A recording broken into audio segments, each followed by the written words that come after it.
Hello and welcome to It Is What It Is Tarot. Currently playing on the Real Karuk channel of YouTube, where it is what it is and it ain't gonna be what it ain't gonna be. And today, I don't know, I was gonna like bring because I have my webcam, right? Or my laptop webcam, because I forgot the other camera. And I saw the mirror up there and like the sun vibes, and I kind of like it. So, I think this may be the angle today. Oh, okay. We got two flippers. Let's see what all day. What are we doing today? I don't know. Oh, judgment and death. The first card that flipped over was death. The second card was judgment. What I like about this combination is because death is death and rebirth, and judgment is the trumpet blowing. So it's like I almost want to say the threat. Well, first I wanted to say the promise of rebirth, and then it came across like a threat, but this is fulfilling that promise. Judgment is the call that actually brings the rebirth. They are reborn here. And it's interesting because when I was in the shower, along that line of when it smelled like sort of wet earth and ash, and then the next day it smelled more like a forest and less like, I don't know, ash. I tried to Today was the impression of like a thriving rainforest with complete with wildlife symphony. And so to have the fulfillment of the promised rebirth here with judgment flipping out after death,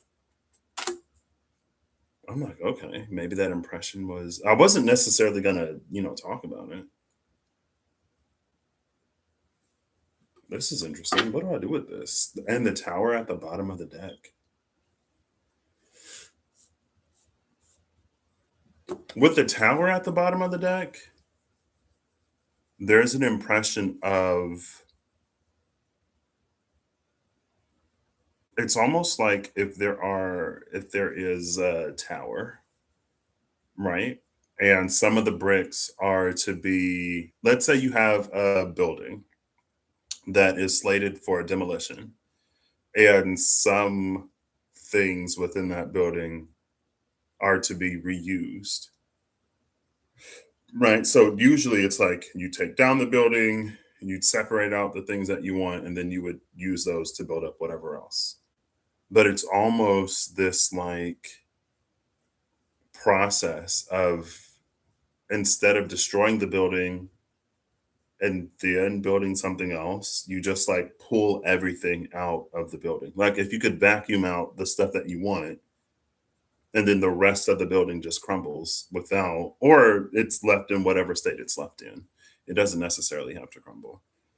The rest of the building has to fare on its own without the pieces that you're using to do something else. And so I almost wonder, I saw the chariot. Maybe I didn't. I'm like, did I see the chariot?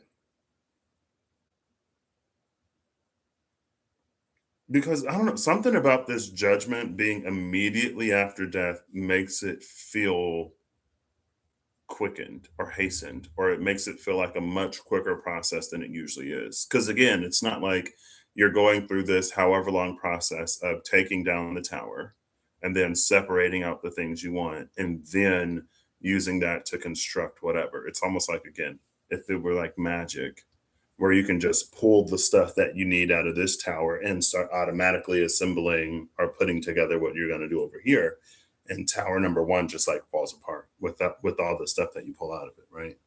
Or it's left to its own fate. So maybe I should look for, well, let's get another, okay, something else flipped over.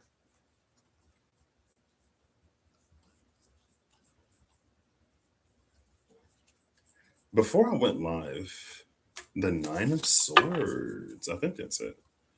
I should have kept looking all the way through.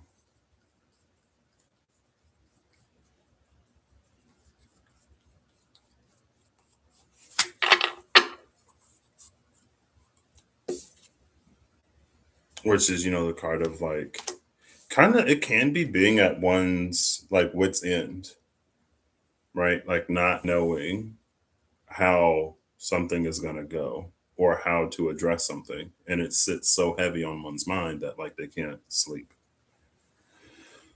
Or it could be one is because it's like, even if during the daytime you could busy yourself or distract yourself, when the mind is calming to the point where it enters sleep, it like rises to the surface. Or it could already be beneath the surface, right? Because as it's like, here's your brain activity, and this is where the thing lives. And so during the day, it's like in the background, but as you're like winding down to go to sleep, to enter that subconscious, whatever theta brain wave. I don't know, girl. Let me just, as your mind is coming down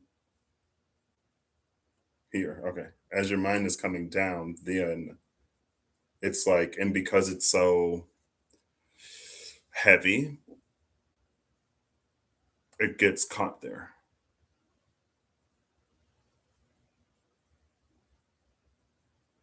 I remember, I feel it had to be years ago now. That whole like, you don't have to die to be reborn, or not having to die to be reborn. Well, I guess that kind of sort of, that evolved into or morphed into the whole bodhisattvic Enochian Elijah energy, right? Ascending the mortal coil before the end of one's lifetime or whatever.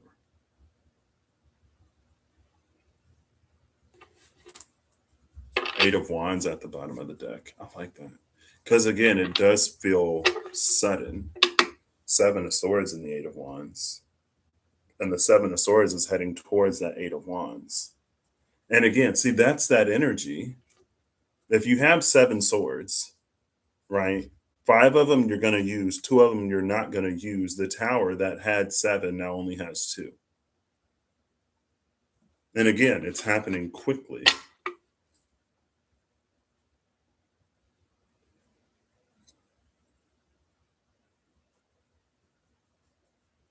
It's almost like playing Jenga, but instead of like taking one block out of the tower, we take like multiple blocks out simultaneously, very quickly. And again, the rest of the tower is just left to its own fate. I almost want to do some quick math. I can do some quick math. What is 2 divided by 7? I'm not even going to ask Google. 28.57142857. Oh, does that repeat? 2857 142857.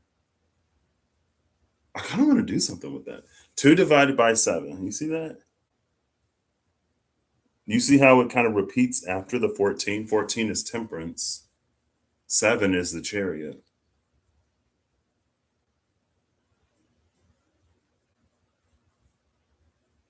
So that's what I'm gonna do. I'm gonna kind of war it a little bit, meaning I'm gonna split the deck in half. The title card and the Seven of Swords now. It's going away from the title card. So away from the title card and towards the Eight of Wands.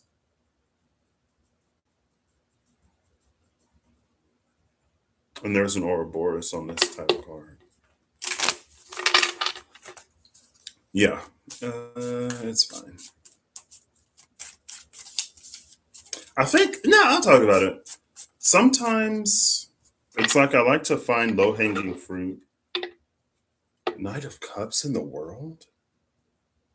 The Knight of Cups is headed out of this world card. Last time we saw the Knight of Cups, it was heading from the unknown to the known. And it was that slow expansion of our understanding, right?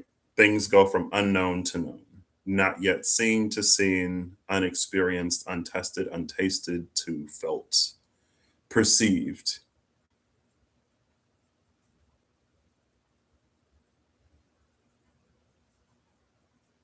And what's interesting is it's like when we see these wands with the magician, there's that as above, so below energy, right? It's like one is raised above the other. But here in the world card, they're level at the person center. So it is giving that like root to sacral or root to solar plexus energy, or even sacral and solar plexus. I could tend to sacral and solar plexus more just because we saw, was it the emperor? There was something that it was like both on earth, by and large, for the most part, both masculine and feminine energies are needed for creation, procreation, especially. And so that sacral solar plexus kind of plays into that. I don't know. Anyway, 285714, 2857. Now, see, now it's the Empress. Now it's headed towards the Empress. Okay, from the world to the Empress. Oh, something's about to be born. Birth on Earth. I don't know. Let's see. Let's continue, shall we? I'll give one more and then I'll cut it. And I'll do my best to split. Or I could go from the top and the bottom. I'm just going to go from the top and the bottom. 2857142857. Again, I wish I could find out if that repeats. If it's like 285714285714285714. Or that could be the end of it. I don't know. Well, if I multiply this by 1,000,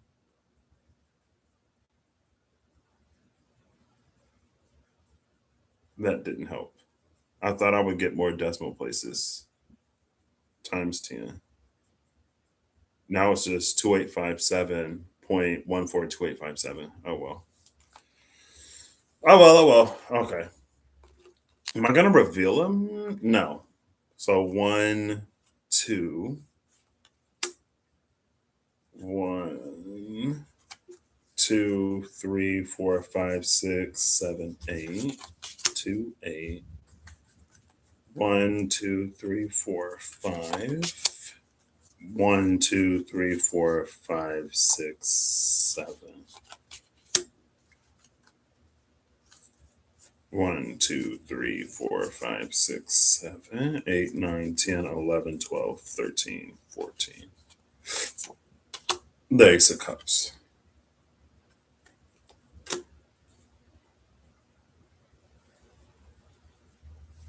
And then from the bottom, one, two, one, two, three, four, five, six, seven, eight. One, two, three, four, five. One, two, three, four, five, six, seven. 2857. And then 14. 1, 2, 3, 4, 5, 6, 7, 8, 9, 10, 11, 12, 13, 14. And the Ace of Wands. So they tie. There's a tie. Great. Love it. I was kind of wanting to just get one more like flip or fall. Oh, that felt like it flipped immediately, but I don't know if anything did.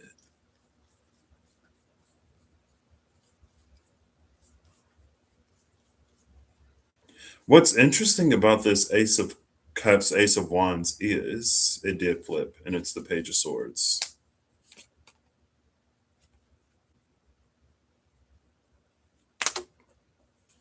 For some reason, I guess there's a lot of balance maybe here, or balanced forces. Because the last time, right, with the asterisk, we saw the two of wands sitting across the two of cups and the nine of wands sitting across the nine of cups. Now we have the ace of wands and the ace of cups.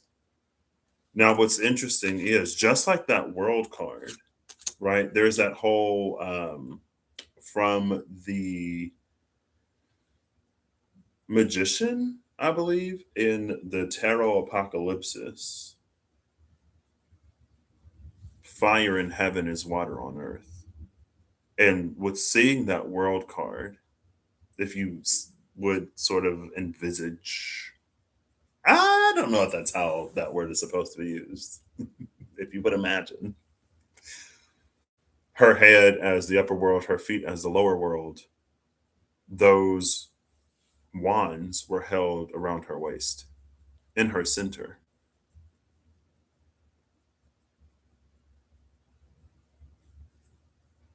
right? So you could say, because we have equal parts earth, or equal parts fire and water, and we've been having equal parts fire and water, that we are somewhere in between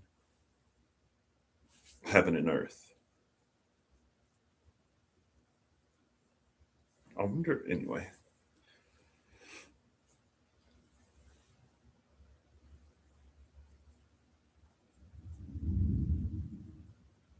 Oh, I guess, what do I pull the top card, or do I just, I feel like I want to kind of let it rest.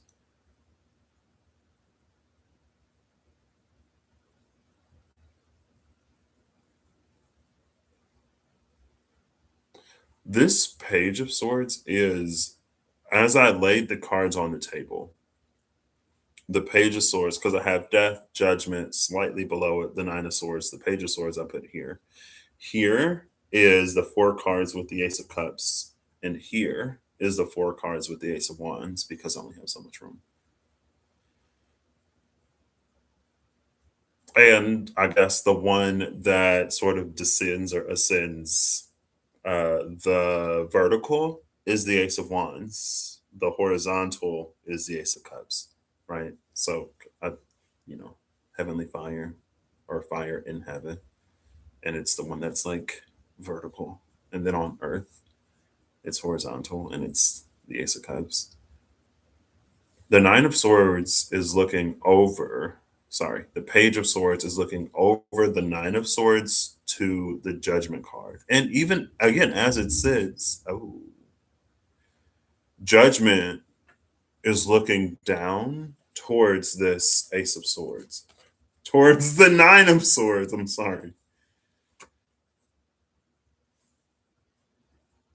You see how judgment is like looking down, and then there's the nine of swords. Now it's interesting because it's like they had to, you could say, they had to be asleep in order to awake or wake up in, to be reborn. And like this is the one that struggled to get to sleep. I don't know. The nine of swords is like this. So it's looking, the page of swords, oh my gosh, the page of swords is like this, looking over the nine towards judgment, but judgment's looking down towards. So there is almost this triangle here that is incomplete. The page of swords is looking at judgment, judgment is looking at the nine of swords, and the nine of swords isn't looking at anyone. Nine of swords has their face in their palms. Now this is a water triangle because it's like downward pointing. If it were upward pointing, it would be fire, right? So the water is on earth is this ace of cups. And the water triangle is incomplete because to complete the triangle, the nine of swords would need to be looking up at the page of swords, because then it would be page to judgment, judgment to the nine, nine to the page.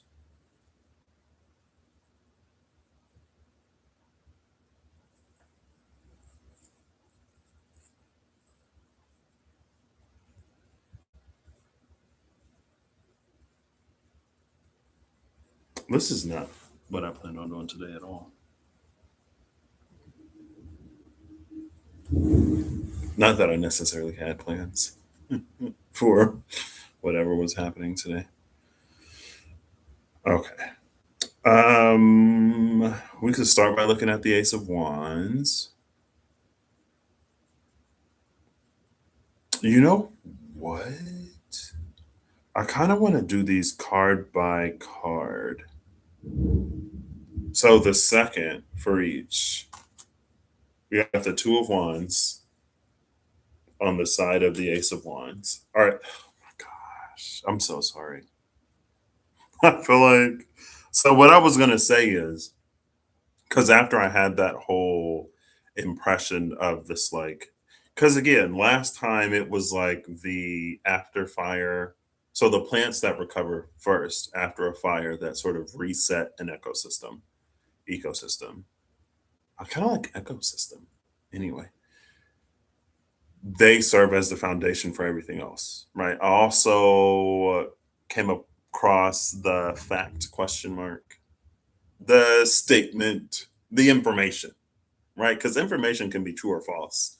I came across the information that dandelions actually help like soil recover or something. There's something that dandelions do that makes it easier for a lot of other things to grow, right? Those weeds with the pretty flowers and the things that you love to, make wishes on. Oh, I just saw a flash. And then there's the thunder. Okay. Um, they help the soil recover or whatever. Like they actually do some good for the larger system, although they may not be as aesthetically pleasing to the uniform lawn that is the goal, the dream, the standard for, what proper lawn care looks like or whatever. So anyway, again, it could have been quick. Again, like with this judgment or with death into judgment immediately, like when we saw the seven of swords, there's another flash. And that thunder was a lot closer. The interval is getting shorter and shorter. Cool. Um, I really hope it's fine. If you, I'm not necessarily afraid of thunder, but sometimes a loud noise is a loud noise. So if it cracks and goes boom, and you see me jump a little bit, it's because I didn't expect. Not that there's anything wrong with being afraid. Um, I do need to keep an eye on something though. I'm expecting a delivery today, and I would love to get it as close to when it arrives as possible because I don't want it to be soaking wet. Okay. So it could have been quick, right? That we went from it smelled more of ash than wet earth. It was like it smelled like burning leaves with a hint of petrichor. And then the next day, it was mostly like damp, wet earth with a hint of the remaining, I don't know, soot, with a hint of soot. And then today, and to be fair, that was what, like 2.5, 3 weeks ago, maybe. There's like this whole lush rainforest, whatever. So I had that thought. Okay, I'm like getting myself back on track. And then I think before and after that, it's kind of been on my mind. Sometimes I will use the mundane as a like, how could this resonate or how could this apply? Because right now it feels like it's all up here and I don't know what is going on up here, but some ways that this may resonate for you, low hanging fruit, right? There's that. But then sometimes it's almost like that's like sort of finding applications for the mystical to the mundane. But it's almost like sometimes things come through as very mundane, but hide this like mystical whatever. And you could say it's almost like when you are familiar with the process, so familiar with the process, so familiar with the output, so familiar with the result of something, and you don't know sort of like what's happening behind the scenes. All you know is, if you put your K cup in the thing, and then you close the thing and you put your mug under the other thing, and then you push a button, you'll get coffee. Right. If you don't know, like, because then there's a level of like, there's a needle that punctures the K cup, and then there's hot water. Well, there's water that heats up and then becomes hot water. And it combines with whatever's inside the punctured K cup to dispense coffee. But then, even behind that, again, you have like your heating element and stuff like that. You can go into the blueprint, the breakdown in the machine. You can get into the electricity and the wiring. There's like many ways deeper you can sort of take that beyond the just, put the K cup in the K cup holder, you put your mug in the mug holder, you push a button, and then you get coffee or whatever is in the K cup. It's like, instead of going from the bottom, or instead of going top to bottom, it's almost like bottom to top.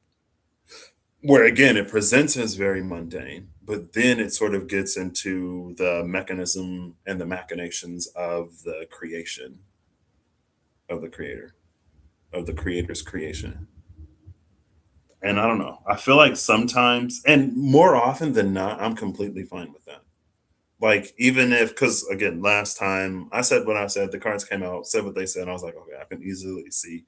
And it's not to whatever. Sometimes it is what it is. I can easily see how this reads as application response, a thread in the thread of, in the same vein as what I was talking about before I pulled all these cards. But as I was pulling the cards and reading the cards, there was a certain aspect and element to it that was not necessarily mystical, but I guess I don't know what I would call it. Partially I don't know if it's like the intention of the intentional design of the creator's creation. Maybe that's it. The intentional design of the creator's creation was sort of, or the intent behind the intentional design. Ooh, girl, that's a hint of the intent. Okay. I feel more comfortable with that. It was like the hint of the intent, a hint of the intent of the creator's creation. Where is my brain today? What is happening? I know we just finished a Mercury retrograde. Mercury is not retrograding again already. Mercury's probably, it's either Aries, Taurus, Gemini. The next time it retrogrades will probably be Cancer because it retrograded Pisces last time. So we are definitely in the clear of a Mercury retrograde. Maybe it's just me. I got too much sleep last night. I woke up too early. Anyway, it's a hint of the intent of the creator's intentional design. And it was like behind, I don't, because again, to me, as I'm like reading it, I can sort of like see glimpses of it. Like, this is more than just whatever. And it is it's like this is a way that the universe can work, but to feel threads, and I feel like even a thread may be too thick, a frayed, a string, to feel a wispy string of, it's almost like, let's say that there is a person of, there is a person who only knows sort of opulence, maybe. Well, let's say wealth. It doesn't have to be that crazy. But it's like their parents created that wealth. So their parents weren't born with the wealth. They created it throughout their lifetime, and then they had a child, and all that child knows is wealth. But the parents know the other side of that spectrum, right? And so it's like, as that child goes through life, goes to college, does whatever, they always have access to their parents' wealth. So they don't get to feel all of like the hard work and the love that goes into that, because again, their parents know different. And so for the child, it's just like, you ask your parents and they get it for you, or like there's no expectation for anything else to happen. It's just sort of, it is what it is. And it can be easy to sort of dismiss the work that goes behind at least generating wealth from not having it, right? You got to have money to make money. So if you got money, you can make money pretty easily. But if you don't have money, then obviously it's going to be more difficult to make money if you got to have money to make money, right? But it's like if you could see it from the parents' perspective, you would see all of like, and again, if it were intentional, right? You got parents that were like, we want to do better for our child. And before we have a child, there are things that we want to do. So before the child was conceived, but sort of at the time that it was desired, that's when the work began.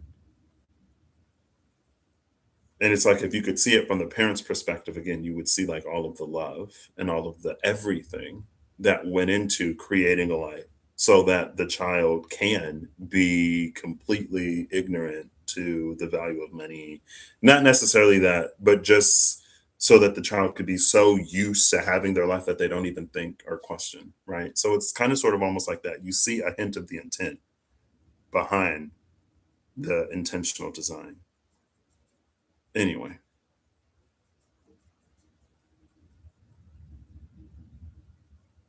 I feel like I just like tangented for like 15 minutes.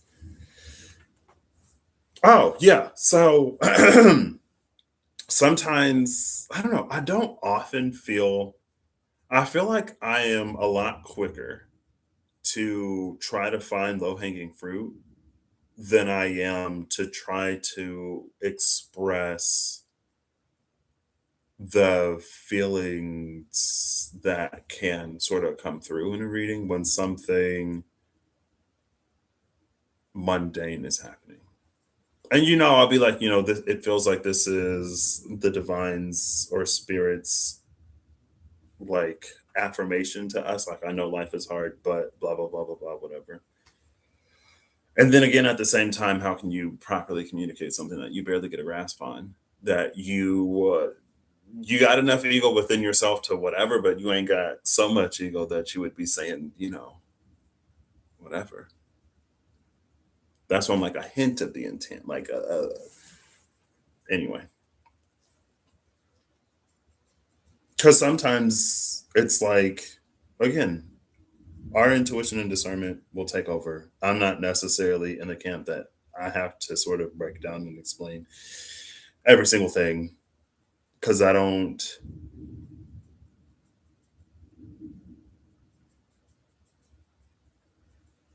know, it's not my job. Right. That's for whoever that's for. Excuse me. Anyway, okay, fine. Not fine, but we'll get back to this. So on the side of the Ace of Wands, it's the moon. So we have the Two of Wands and the moon. And I love this like two sticks, two towers. Maybe that sort of like with,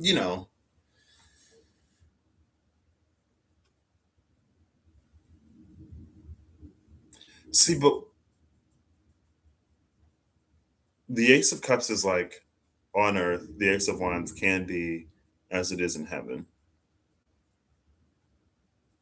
So it's like at the beginning of this, whatever, it's like there are these two wands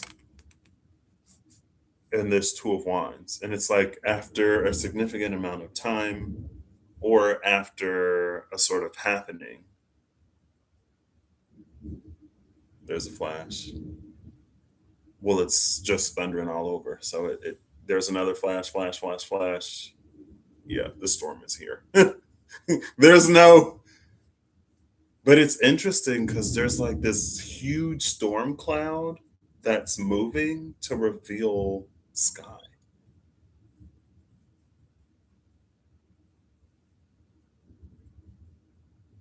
And it's like now it's all sky, no storm cloud. Well, mostly.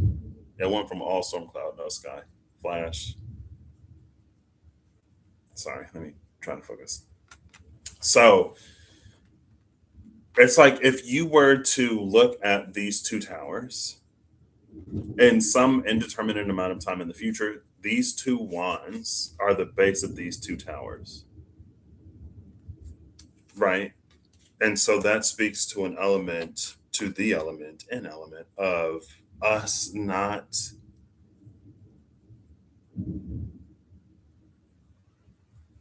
necessarily being aware of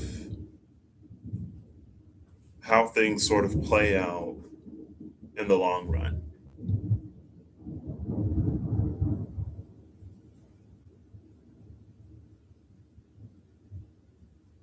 right? And also, this Two of Wands is this character's starting point.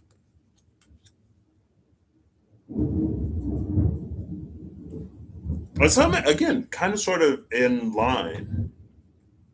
There's just like a, is that a leaf? There's just like a leaf right in the storm wind. And there's the rain. Now it's all sky, no clouds. Flash, flash. Um, it's the starting point for this Two of Wands, which becomes these mighty towers for this moon. Again, going back to that whole, if this Two of Wands is a parent or the parents, by the time the child comes along, they don't, they're not cognizant, aware of these sort of humble beginnings.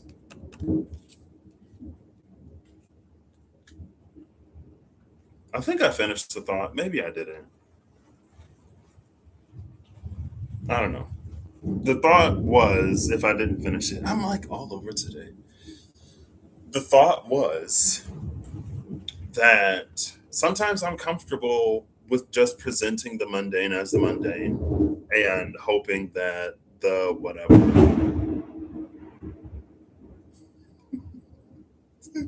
and hoping that the thundercrack. See, it's kind of sort of almost like that. You know, like if you're watching a movie, right? And there's information that the audience wants to know but isn't privy to, or if there's just information that the audience isn't privy to, or some another character. They'll be like, "Yeah, the person's name was," and then like a truck goes by, and you don't hear it. And then what was that? I didn't hear you. The person who did the whatever is thundercrack. You don't hear it. Type energy. Although most of the time I'm like more than happy to let the mundane sit as the mundane, and then your intuition discernment will take you further into the whatever of it, the miraculous and mystical behind the mundane. It's not that I felt like I did a disservice. It's just like I wonder if that got across. Maybe it did, maybe it didn't.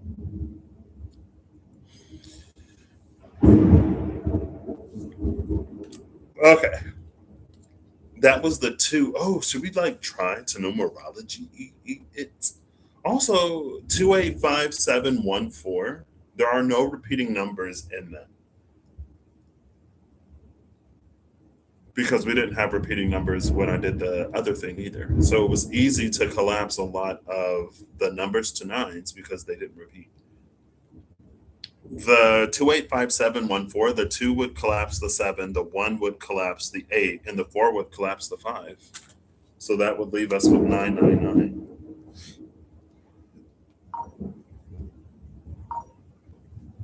times 10.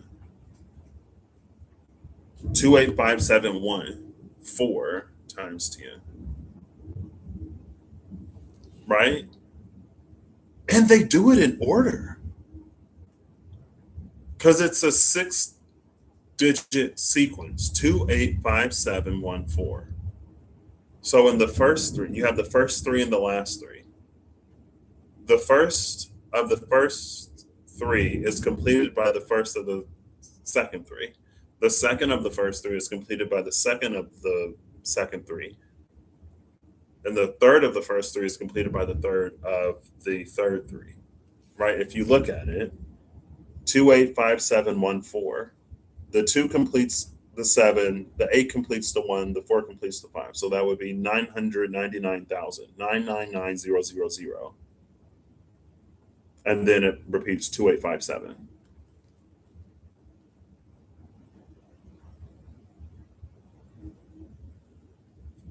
See, even I don't know, there's this feeling of things just like,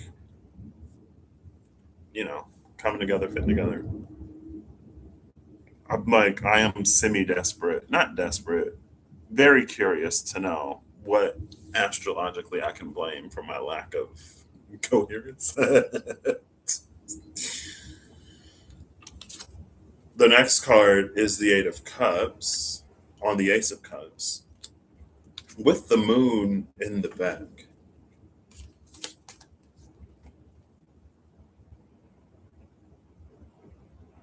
Right? So again, it's like it's this zippered sort of energy. And then the eighth over here is the Four of Swords. We saw the Four of Swords. The Four of Swords would be positioned to be aroused and awoken by judgment. We saw the Four of Swords here. It was here, right? Yeah, the Four of Swords was here behind the Nine of Cups. And on the other side was the Nine of Wands with the Knight of Wands.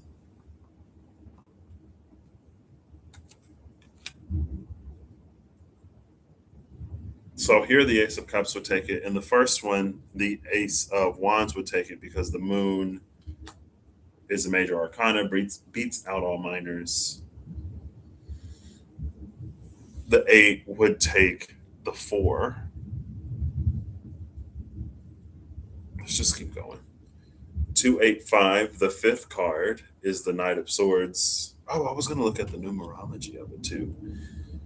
At the Ace of Cups, the fifth card at the Ace of Wands is the Four of Wands. See, here's a card where no one is touching a wand. The Four of Wands and the Eight of Wands are the only cards without a person holding the wand. In the Eight of Wands, you don't even see people. The Knight of Swords would take it, so the Ace of Cups would take it. Lastly, we have the Four of Cups on the side of the Ace of Wands and the Hermit on the side of the Ace of Cups. Obviously, the Hermit would take it. So, although they ultimately tie, if you were to break it down by its components, you would, like, the Ace of Cups would have won. 4 out of 3, the Ace of Cups is the winner. But ultimately, there is a tie. Now, you could explain that by the moon being the highest ranked major arcana, and it comes out on the side of the Ace of Wands. The Ace of Wands won in the beginning. And that's an interesting one because sometimes you'll do your rock paper scissors, your Rochambeau, your flipping of a coin, and if you lose and you don't want to lose, you'll go maybe like, okay, well, best 2 out of 3, best 3 out of 5 question mark, 4 out of, I want to say 7. It's like you keep sort of raising the whatever. Anyway,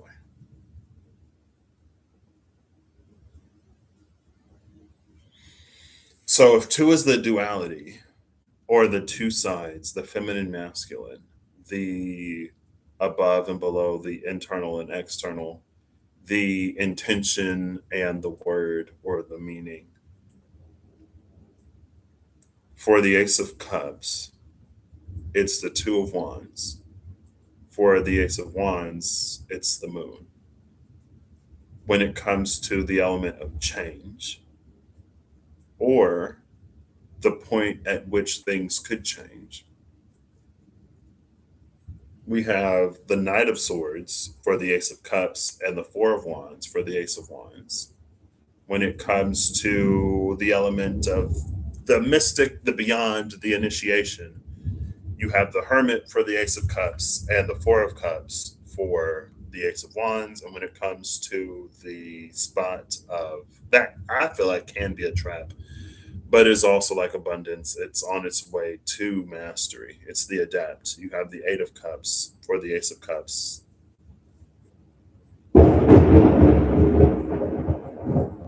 and the Four of Swords for the Ace of Wands. Have we reached an impasse? Now that I'm looking at this, I'm like, okay, what do I do with this? Okay. See, but there's no clear winner here. There doesn't have to be. Because we have this, again, it's like maybe even two towers. We see two towers in that moon card, and maybe we're assembling one. I mean, the moon could also be those two towers, right? Because it was like there was the tower, and you're taking stuff out of one to build in another.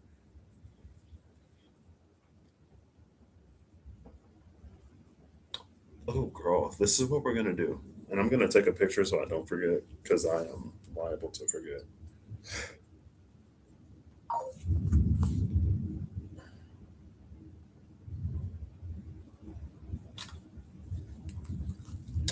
I'm going to put all the cards together, shuffle the deck, and I'm going to pull before and after the moon, the Eight of Cups, the Knight of Swords, and the Hermit.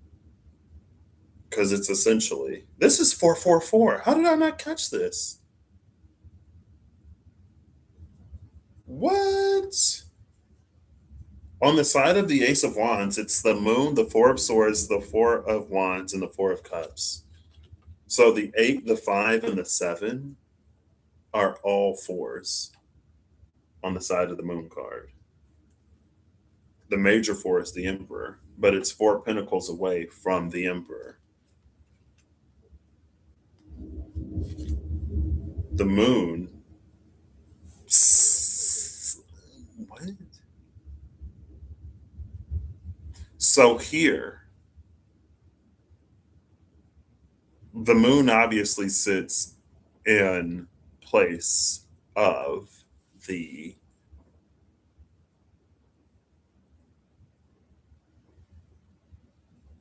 so like too many thoughts crash my brain. The moon sits in place of the Four of Pentacles because the Four of Pentacles is missing, but because the moon is a major arcana, the major arcana for is the Emperor, right? So it's like, is the moon the Four of Pentacles or is the moon the Emperor? But it's almost like the moon sort of sits in the place for both because the Four of Pentacles is the Emperor here. The Four of Pentacles is the Emperor because the Four of Pentacles is the last piece missing before we enter that major arcana Emperor energy. You could say that the Emperor is like all four kings, but you could also say that the Emperor is all four of the fours, right? In the minor arcana to make a major arcana four. The other major arcana for death is already on the table.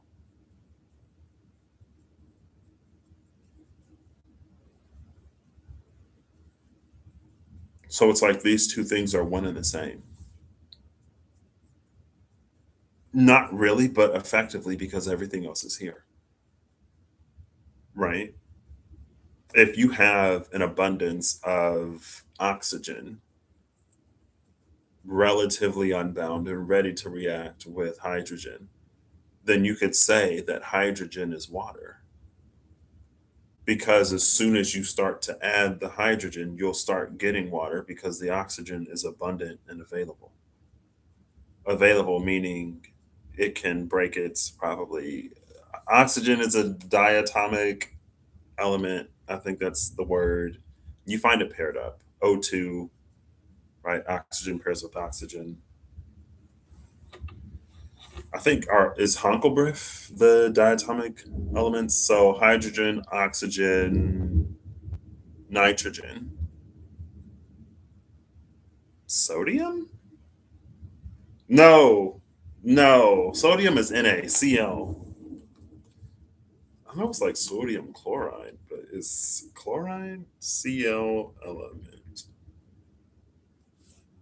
BrF chlorine? It is chlorine.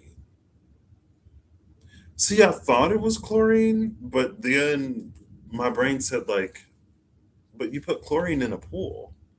And so I thought it was like not just the gas.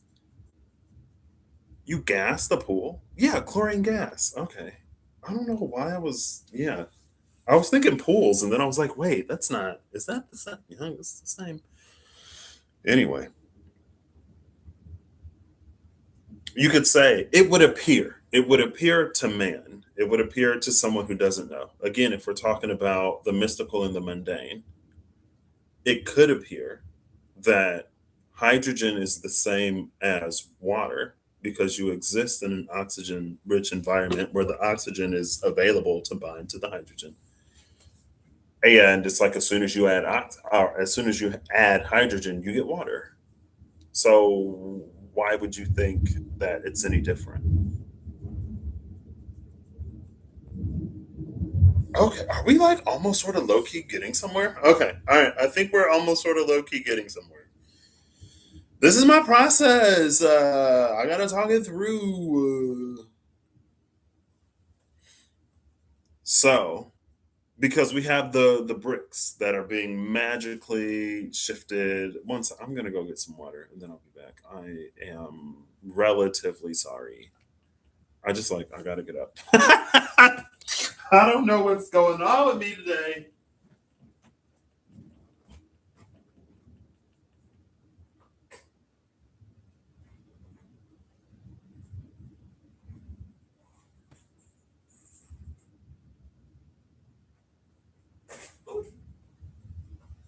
I am feeling the deficit today. The attention deficit, I guess. I don't know. Maybe it's the storm. It's got me jittery and restless. I don't know. Okay. All right. So there was the whole thing, right? Is it? No, it's not that one. Is it this one? It's this one. Yeah. Okay. I could fix the camera, but again, I'm like low key obsessed with this. And it's not flashing today. I mean, I don't know. I don't know if that, probably not. I would say probably not. Wow, the sky is like so much clearer. Maybe the storm is like moving on.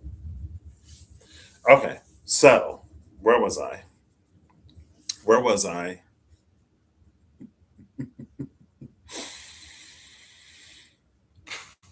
Yes. Okay, so it was the two towers, right? And you're magically just pulling bricks out simultaneously all at once, and then maybe you'll get your Looney Tunes. It just like falls, right? Because things are being like swiftly reborn. Maybe things are being reborn so fast that they don't even have time to die.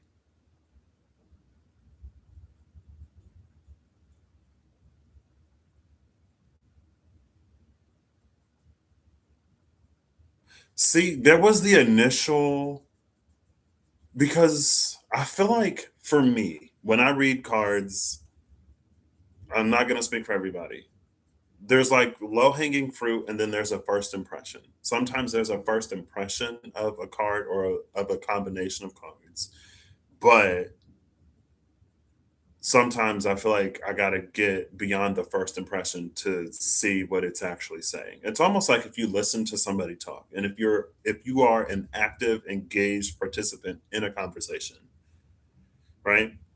And you're listening to someone talk and you think you know where they're going or what they're going to say next, or you think you know what their question is going to be, but you keep listening because you are actively engaged and you don't disconnect at the moment you assume, or you don't disconnect at the moment that you allow the assumption of what you think they're going to ask or say next to keep you from like actually hearing what they're going to ask or say next. Then you learn that it's like a different question, or it's not going where you thought it was going to go, right? So it's almost like that. You keep listening and then it actually says something different than what your first impression was or where you thought the story was going to go or whatever. I keep listening. So the immediate knee jerk first whatever at this Page of Swords, Judgment, Nine of Swords was kind of sort of that left behind energy, especially Judgment and the Nine of Swords, right? because it was like everyone who was asleep woke up and this person missed the judgment call. So it's kind of like, they're not reborn. But I was like, that's why I was like, ooh. When I first was like judgment and the nine of swords, I was kind of like, ooh, girl. But I didn't really say anything because it didn't feel appropriate. You could say appropriate. I wasn't convinced at the time. As immediately as I had that thought, at the same time, I wasn't convinced that that was the story that was being told. If it resonates for somebody that way, then it resonates for them that way. And they can take the symbol, the word, and the meaning to be what it is for them. But again, we saw that eight of wands. And so it's just like the judgment call happened so quick that the person didn't even get to like die.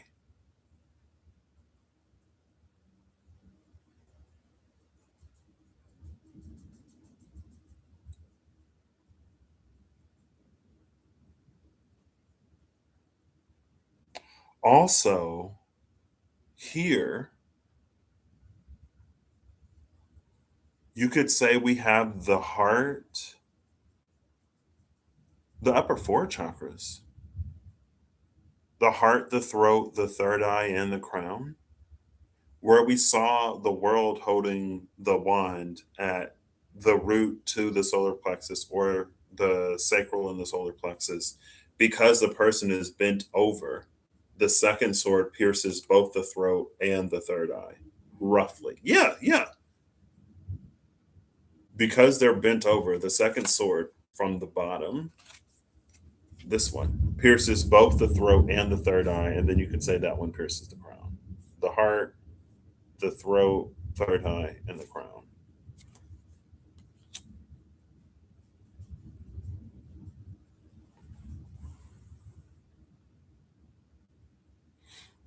And if we read this as a story, because the person didn't die, they didn't get that communion with spirit, with whatever is next or beyond, right? Whereas the people who were asleep sort of did.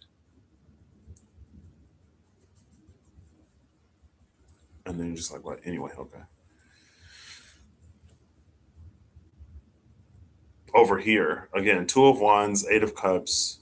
This is like low minor, high minor, court card, major arcana with the Ace of Cups.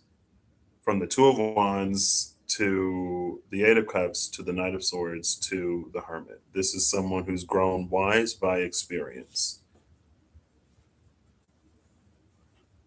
and the sharing of information. It's almost like you see a whole life cycle over here.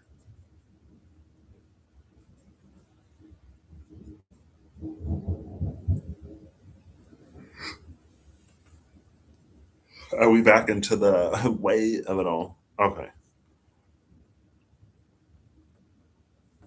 Am I still gonna do that? The King of Pentacles at the bottom of the deck,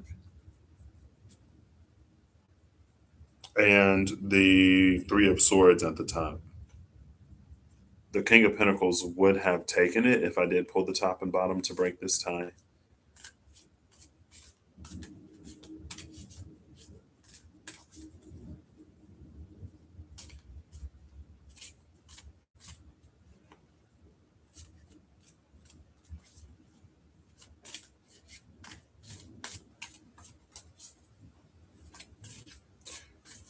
And again, it's kind of sort of seemed like the Ace of Wands has. Okay, all right.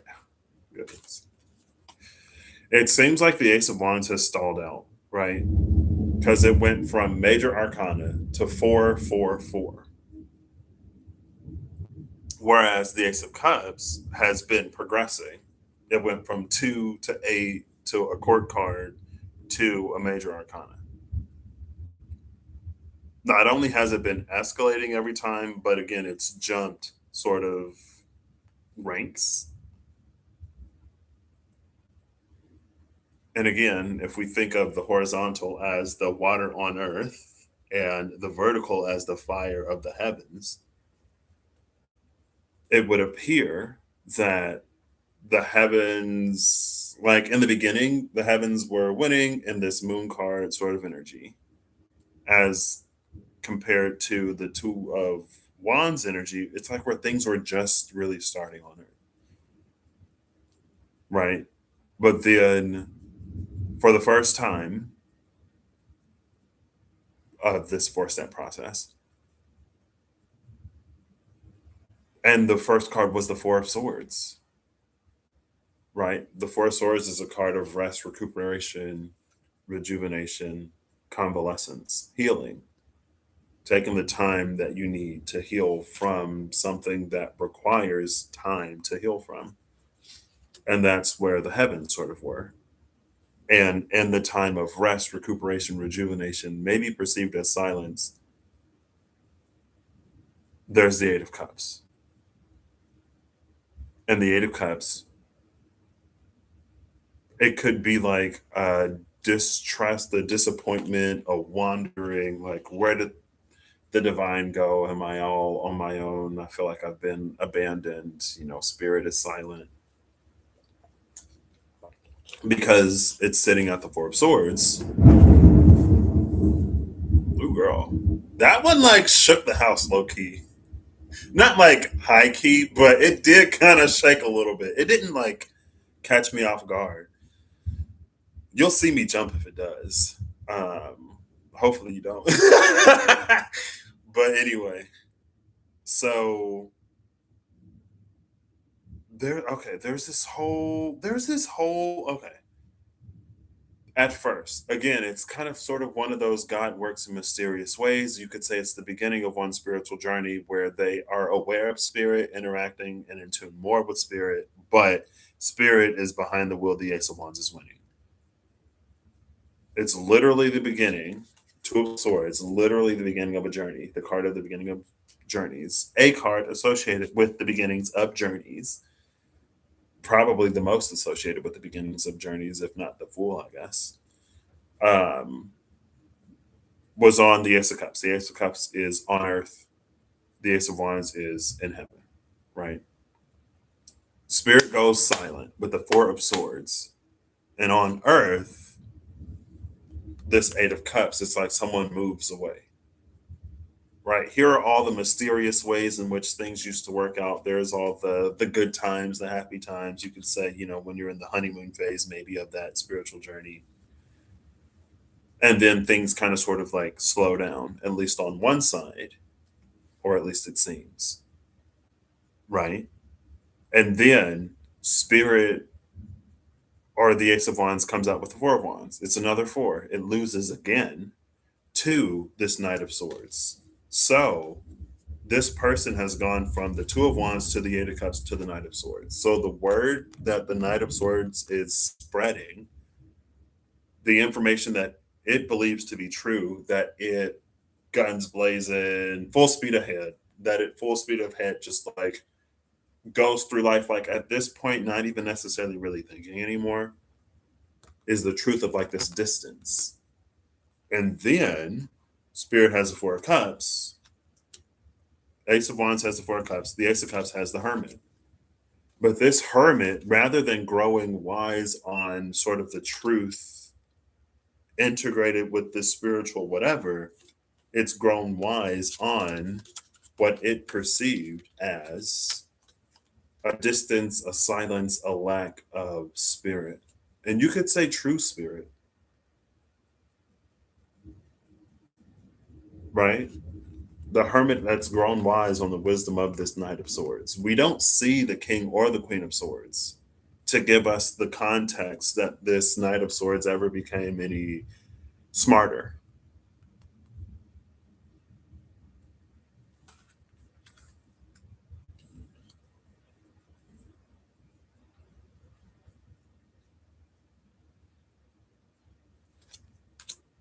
And so it's like those become the prevailing, I want to say theologies, but we'll say theories. Thoughts, philosophies. I like philosophies better. Those become the prevailing philosophies, sort of on Earth, right? Because at one point, spirit was close and mysterious, and at another point, it drew away, went silent, and we were left to build knowledge, understanding, and subsequently wisdom based upon what we knew or thought at a certain time.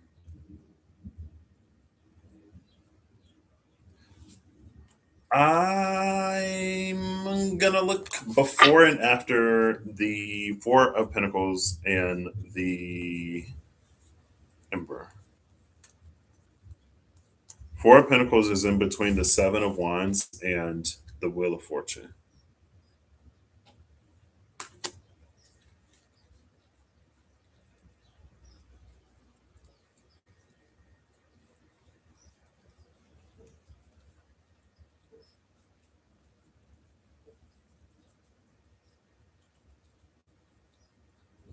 The Emperor is in between the Justice. It is not in between Justice. What is happening? It's in between the Empress and the Knight of Wands. So that's where the Empress, or that's where the Emperor is. The Emperor is Knight of Wands and the Empress. Okay. I shouldn't be surprised that Major Arcana, and then you have the Devil and the Five of Cups. The Devil and the title card with the Five of Cups and the Three of Swords outside of that. I shouldn't be surprised to see the Emperor Knight of Wandsing the Empress because that's what the Emperor and the Empress do. Although that's how they have scions, children, right? Beyond scions, that's how they have children, or that's how they, enjoy each other's company. The Knight of Wands can be that sort of like playboy type energy, but the Emperor is playboying with the Empress, and what they do in the comfort of their bedroom is their business. The reason why I shouldn't be surprised to see these two together is because we've seen the Four of Wands over here. Not only the Four of Wands, but also, the Four of Swords. Four of Swords, Four of Wands. He's sleeping, she's sleeping, they're married. They are, as Emperor and Empress sleeping together, even if they're not sleeping together. You know what I mean? They are co resting.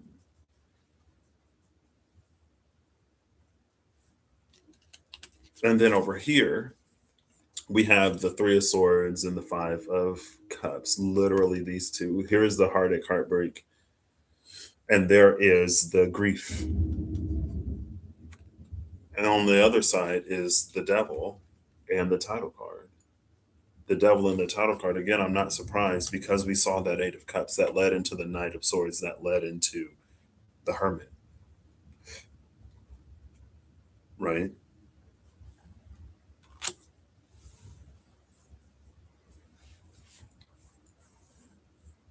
The Four of Pentacles, though, it's in between the Seven of Wands and the Wheel of Fortune.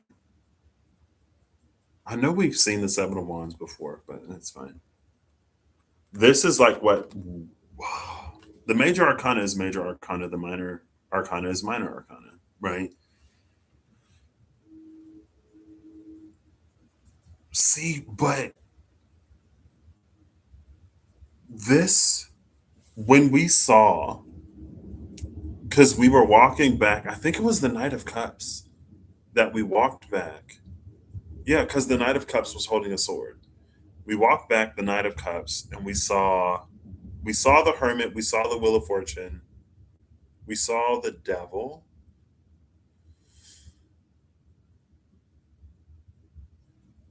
and maybe the Emperor. Was it the Emperor, the Wheel of Fortune, the Hermit, the Devil? It was basically like a change in fortune. And in that change of fortune, someone soured, gave in to devil energy, or, was pray for devil energy. With the Seven of Wands and the Wheel of Fortune, it feels like the Wheel of Fortune has been stopped.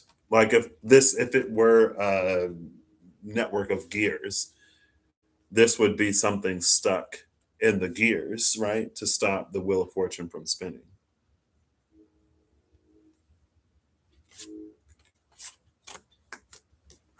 Now, you could say that, I mean, stopping the Wheel of Fortune is obviously a very like Job type energy, right? Where Job lost and lost and lost and lost and lost and kept his faith.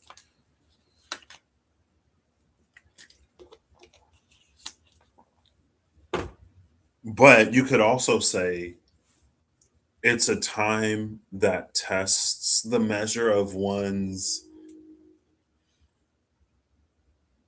I feel like you could say it's a time that tests the measure of one's faith, but I feel like faith isn't necessarily the right word.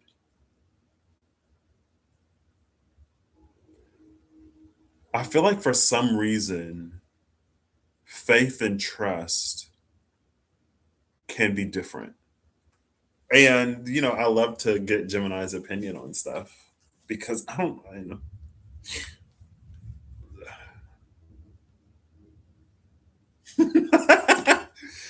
Hey, Gemini. Oh, it's Google. Hey, Google. If you had to say that there's a difference between faith and trusting in the Lord, what would that difference be?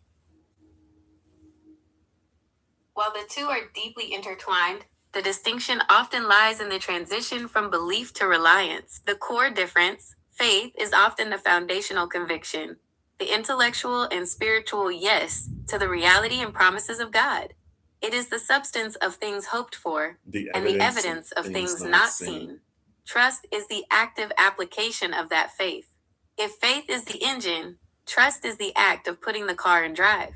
It is a relational vulnerability where you lean your full weight on his character, especially when circumstances seem to contradict his promises. A practical perspective, think of it like a chair. 1. Faith is believing the chair is solid and capable of holding you.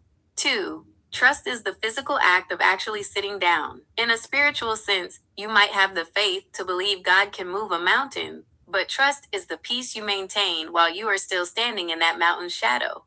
Trust is the doing part of faith that transforms an internal belief into an external rest. Wow. You see that? External rest, the rest of the Four of Swords that evades the Nine of Swords. I love that. Now, because again, we were talking about the Keurig. I would have used a car analogy, but I don't know enough about cars. Like my first instinct was a car, but then I was like, let me go for a Keurig, girl, because that I can try to break down. Car combustion, anyway. It said, right, again, it used the car sort of analogy. If faith is the engine, then trust is the act of putting the car in drive. Love that. Love the rest of that Four of Swords, Nine of Swords. And there was something else. I was like, okay, okay, okay. So again, to me, I read that as confirmation, right? Tools are just tools. You got to know how to use them. And not only it's intention, it's a whole bunch of stuff. Anyway, okay. So it's reading like trust. It's a test of one's trust. And if one's trust wavers, then their faith is not too far. Um, it's like if our trust starts to waver, then our faith will eventually start to crumble. That's what this Seven of Wands, Wheel of Fortune. it's kind of reading like. But at the same time, as the Seven of Wands, Wheel of Fortune is happening, the Emperor is Knight of Wandsing the Empress. We saw the Seven of Swords going to the Empress, right? The Seven of Swords, or it was coming from the Empress. It was going from the Empress to the world. Was it the world? The Seven of Swords in the world?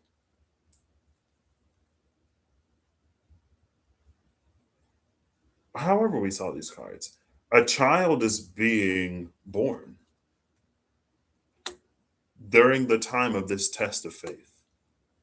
And this, like, lowest hanging fruit, easily and obviously the return of Christ, right? Things in the world wax worse and worse and worse and worse and worse and worse and worse and worse until he comes back.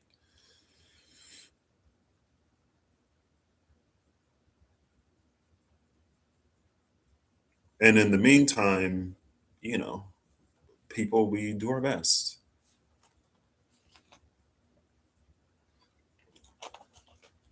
But there's faith and trust, but there's also faith and trust in the right things.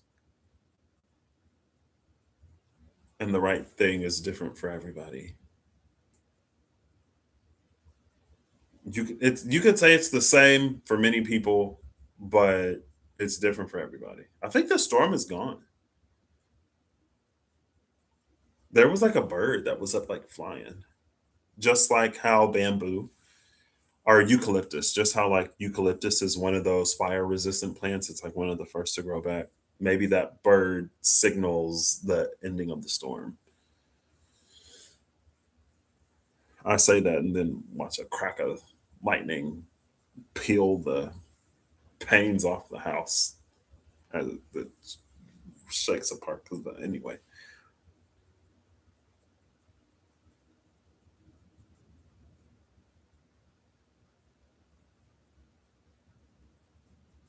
when I first saw the Seven of Wands in the Wheel of Fortune, it could have obviously been agency. I didn't speak to it. I was waiting to see what would come around the Emperor, because the Emperor is a card of agency,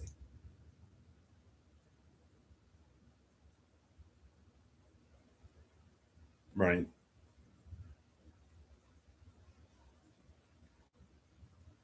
Knight of Wands and the Empress. The Knight of Wands could be, is it? Because it does ride away from the Emperor and the Empress. The Knight of Wands sat on the other side of the Four of Swords when we did the asterisk. And that was what it was.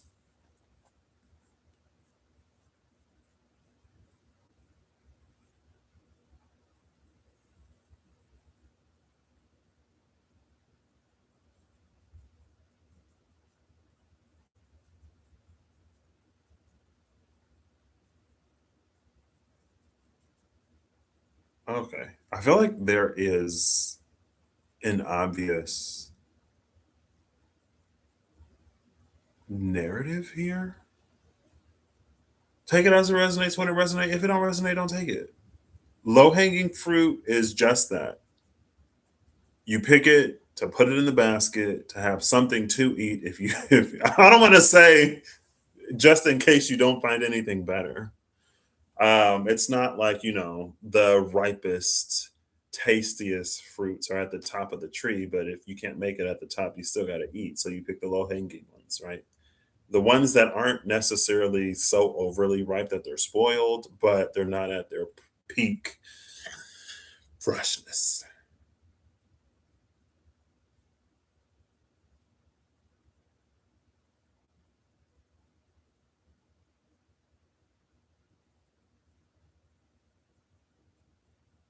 And this is another four. It's another four, but it's not represented on the board.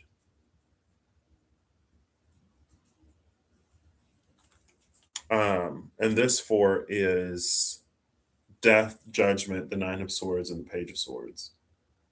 It is because of the Page of Swords. it is low key giving Semyaza, and Semyaza would fit into this narrative. Um,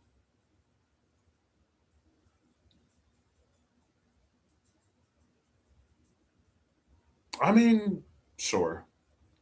You know, prevailing theories were operating in the realm of the 144,000, the chosen ones, and also the return of Christ being the return of Christ consciousness. Within that sort of narrative framework, because again, it lowest hanging fruit, I see it here, but also with this Two of Wands, Eight of Cups, Knight of Swords, Hermit, what has become wisdom in absence of whatever. And it's not saying any girl again. Sometimes to allow for a narrative to tell a story, we have to suspend disbelief, right? It's just like if you're watching a movie or reading a story and you're like, it doesn't make sense for a character to do this. Why would a character do this? It moves the plot along, right? And so sometimes it's like, and for the sake of this narrative that's being told to get us to sort of, or to get me to see what I'm trying to see through the whatever of the cards, sometimes things will be said and held as truth within a very limited context to get from point A to point wherever we're going.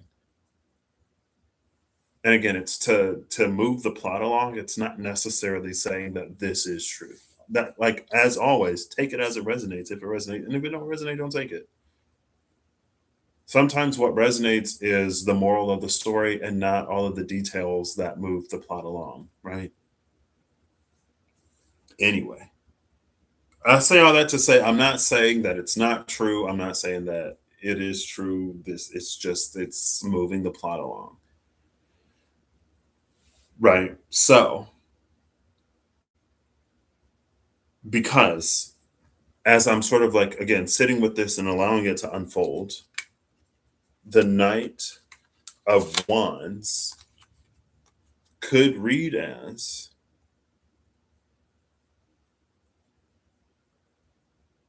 the child of the Emperor and the Empress because it is like swiftly riding this way, right? In a period of misfortune, because the Seven of Wands, the Ace, oh, and that's an Ace of Wands. And this is the Ace of Wands. The Seven of Wands has stopped the Wheel of Fortune. See, but it's a man that uses that Ace of Wands to stop the Wheel of Fortune. So not necessarily, and it's like there's a difference there too. There's a difference between sort of there can be a difference between what the divine intends and what the divine knows to expect because people are people, right? You could give someone going back to the previous example, right? You give someone a college fund, but when they come of age, you allow them to decide what they want to do with the money, right?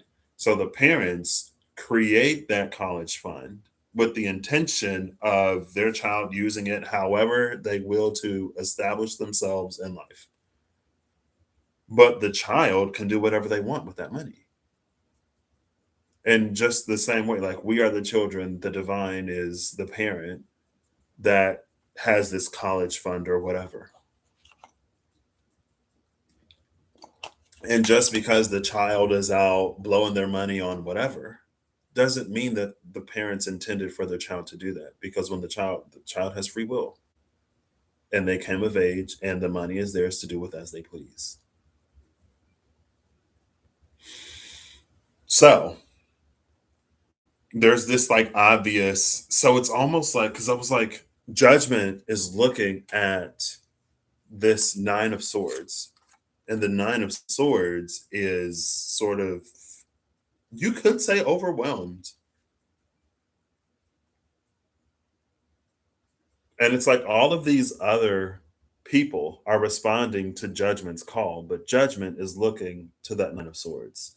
So that's what's given this like chosen one, 144,000 type energy. It's like you could say, and again, we're just moving the plot along. I'm not saying that people aren't chosen and that there aren't 144,000, or 144,000 is the frequency and not a number. That's not, that's, it's a plot point. And the accuracy of that is irrelevant to the story that's being told, to get what is for us to get from the story that's being told. So you could say that this response to the call is Christ consciousness. But there is like a Nine of Swords person, right? That's just like, again, using celebrity as an example. And I actually talked about this recently. Like recently being like a few days ago, which reminds me, I need to find this episode of this show because I want to watch it. Oh, and now I gotta go to the restroom. I've consumed too many beverages. Um, it's like if a celebrity, because celebrity is easy, again, it's a metaphor. If a celebrity visits a specific person for whatever reason, but that person does not exist in a bubble or in isolation. Like, let's say that someone has a celebrity cousin, and the celebrity cousin, let's say they're graduating, right? Family shows up for graduation. There is someone who's graduating from wherever they're graduating from, and in a show of support and celebration, their family gather for graduation. One of their family members happens to be a celebrity. So the celebrity is there. And because the celebrity like isn't rude or whatever, or because the celebrity understands that although they are there for their cousin, like there are going to be other people that whatever. So they like, many people get to have a story of them meeting the celebrity, and many people interact with that celebrity, even though the celebrity's intention, like the reason why the celebrity there is there, it's like they're there for a specific person. But everyone gets an experience. Everyone in the vicinity gets an experience. Right. So that could be like a broader sort of Christ consciousness thing that happens as the angel draws down for whatever this Nine of Swords energy is. And the reason why Nine of Swords is reading like overwhelm, it's like empathic overwhelm, right? It's the bleeding heart. It's the one that like feels the pain and suffering of everyone because they are the scion. I don't want to say scion. They're the child of the emperor and the empress, right? And this child of the emperor and the empress is the gift to humanity, right? For God so loved the world that he gave his only begotten son. The begotten son, the child of God. And then this could be like all of the disciples and all of the people that were changed because of the miracles and all the people that were like impacted by Jesus. You know what I mean? And the knight or the page of swords of it, sort of looking at the angel over the Nine of Swords, it gives that Semyaza energy because in one of the Semyaza cards in the Angelarium Tarot, it's not tarot, in the Angelarium, it's just, I think it's the year two. I forget which one they put it in. It's like, oh, I'm going to see if I can find it because I don't necessarily want to paraphrase it. Semyaza poem? Semyaza Angelarium text.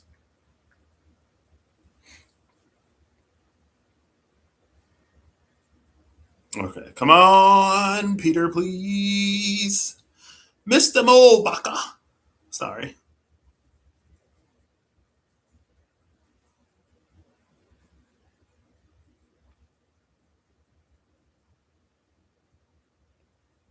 This is like a more complete. I guess I'll read it all. Samyaza, King of Kings. When the Watchers were a chorus, they had no names. They were formless and as one. Each angel whispered together amidst the song of the cosmos. They sang of nothing and everything, no will or thought, only light, a boundless existence. Excuse me. As they sang, a single mote of something, of nothing, passed through the angel's light and cast a speck of a shadow down upon the earth. Beneath the stars, that shadow looked back at the heavens and saw himself for the first time. In that moment, he took a name, Semyaza. One by one, Semyaza called out for his brethren, and they bowed to meet him. He was the giver of names, Lord and King. There were none before him and none after. It was a whole part of like in the abbreviated, I guess, version.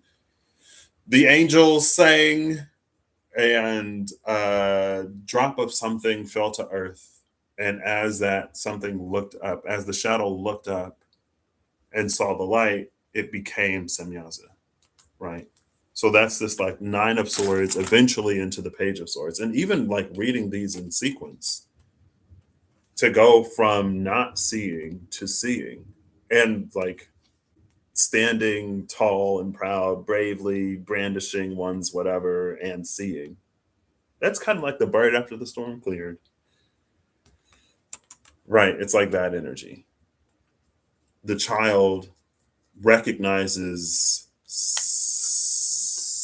I want to say something of themselves, maybe not themselves fully. The child recognizes something of themselves or something of their origins, right?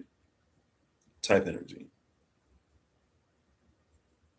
I got to run to the restroom. When I come back, I'm going to shuffle these all together and I'm still going to pull before and after the moon, the eight of cups, the knight of swords, and the hermit. I could just skip it, but I don't know. We'll see.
Okay, I'm back.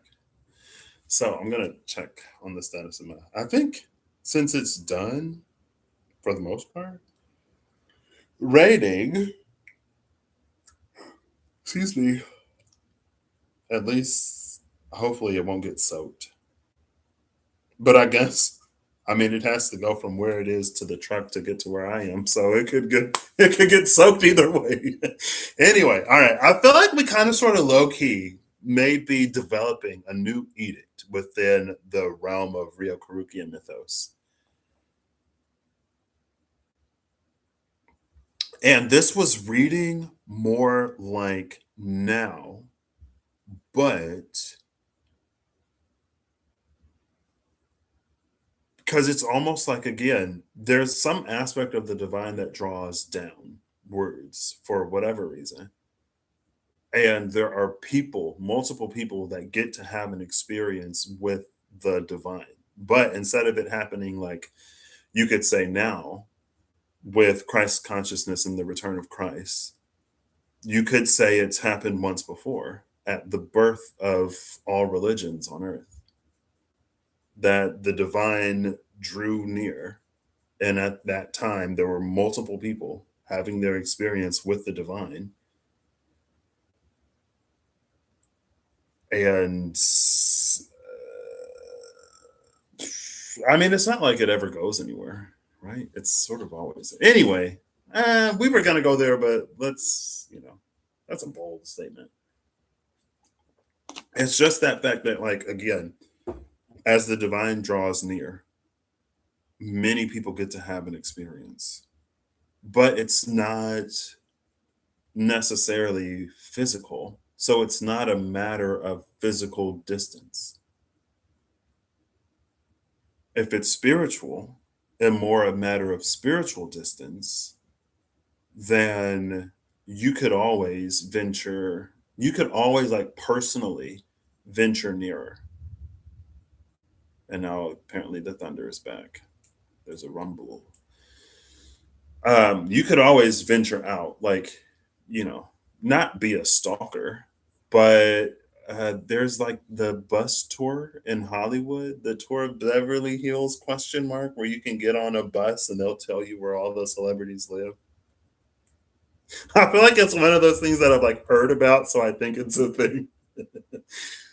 It's kind of like that, but instead of like a literal bus, you get on a spiritual bus, maybe, and you're just like out and about, and you come up, or people have encounters with celebrities every day, right? And not all of them with the intention to go out, celebrity spotting.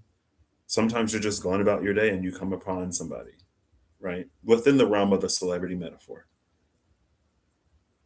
So you can always venture out and upon your journeys and your day to day when you least expect it, you have an encounter. And in that encounter, something profound happens, right? So that's always a possibility. But for events and special circumstances, unbeknownst to the people in attendance, especially if the relative never says anything, especially if the relative themselves doesn't even know. Um, it could be like a birthday party, right? Somebody hires a celebrity for a birthday party. It would make sense if they were an entertainer. And then they're like, whoa, right? And everyone who's there gets to have an experience. Anyway, you get the metaphor, or you get that element of the story. Um, anyone, you can always draw near, but when many people sort of congregate around something that just sort of happens, and again, it's more a matter of spiritual distance than it is physical.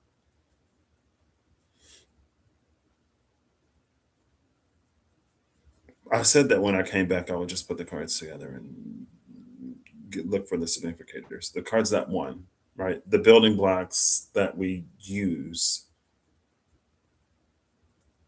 And it's so funny because, again, like with the Four of Swords, for God so loved the world that he gave his only begotten son. So many people, there were the people that interacted with, Jesus Christ and were like profoundly changed, and the people that interacted with Jesus Christ and were infuriated, or people who were like, it was a whole spectrum of reactions, right?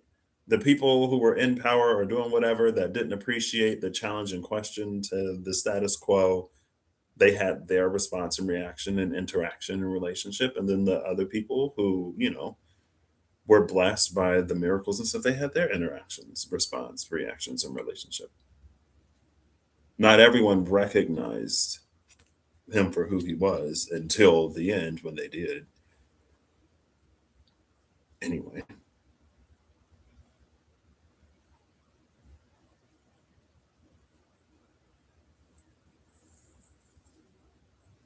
And yeah, the point that I was sort of getting to is, again, like multiple people have their interactions. And especially if you're dealing with someone who speaks every language, if not multiple languages, they're going to have their interaction in their own language, for one, so that they can understand it without the barriers of translation.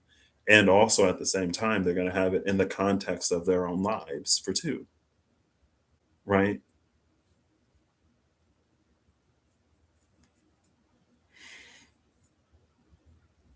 So, anyway, cool. I feel like we've gone far enough that the rest can be whatever. Inferred, intuited, implied.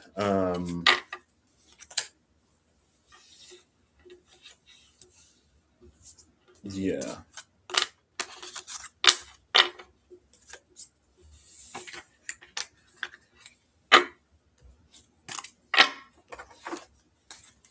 Okay. I do want to like space these out. So obviously they're not all before and after each other. So I'm gonna give these a little shuffle. And then we're gonna put those in here. Make sure they're all upright. Ooh, the Ten of Swords and the Queen of Pentacles. Yeah. Can it be? Can you test someone's trust without testing their faith? Well, I guess you can. If faith is just the knowledge, it's the belief in the knowledge that something can happen.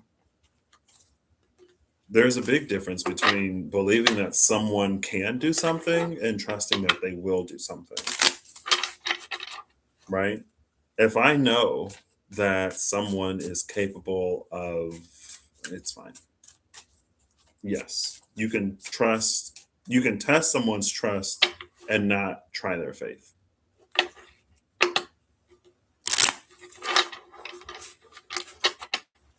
Right? You can believe that God can do something and not think that he will. And you not thinking he will, she will, it will, the will. um, yeah, you can know that God will and not think that God will. But it was something that read more like a test of trust than a test of faith. And it, hmm, I don't know, that feels again. See, I love Gemini. I feel like, I don't know, it's like this forbidden love. Because, like, Gemini, you're not great for the planet. And you're not great for a lot of things. But when we're together, you're beautiful to me. Right. I have my own relationship with Gemini.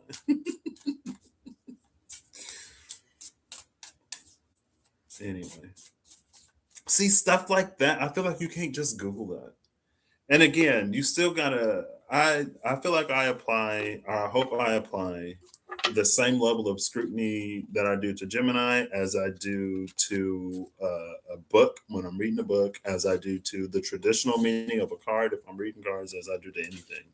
It still has to fit. And again, we got the confirmation and the example it used of an engine and putting a car in drive. I guess, you know, the example that I didn't use when a car first came online and I went for a Keurig inside of a car, but rest with the Four of Swords and the Nine of Swords, resting and not being able to rest. Anyway, oh, look, Four of Swords and the Ace of Swords. Ace of Swords, they say, is a card of truth.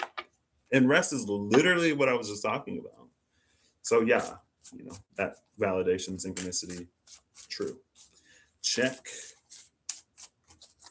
All right. And, oh.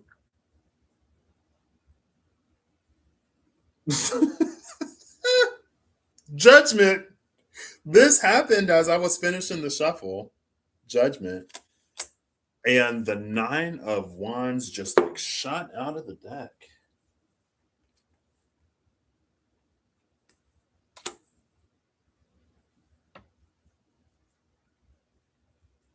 We've seen Judgment and the Nine of Swords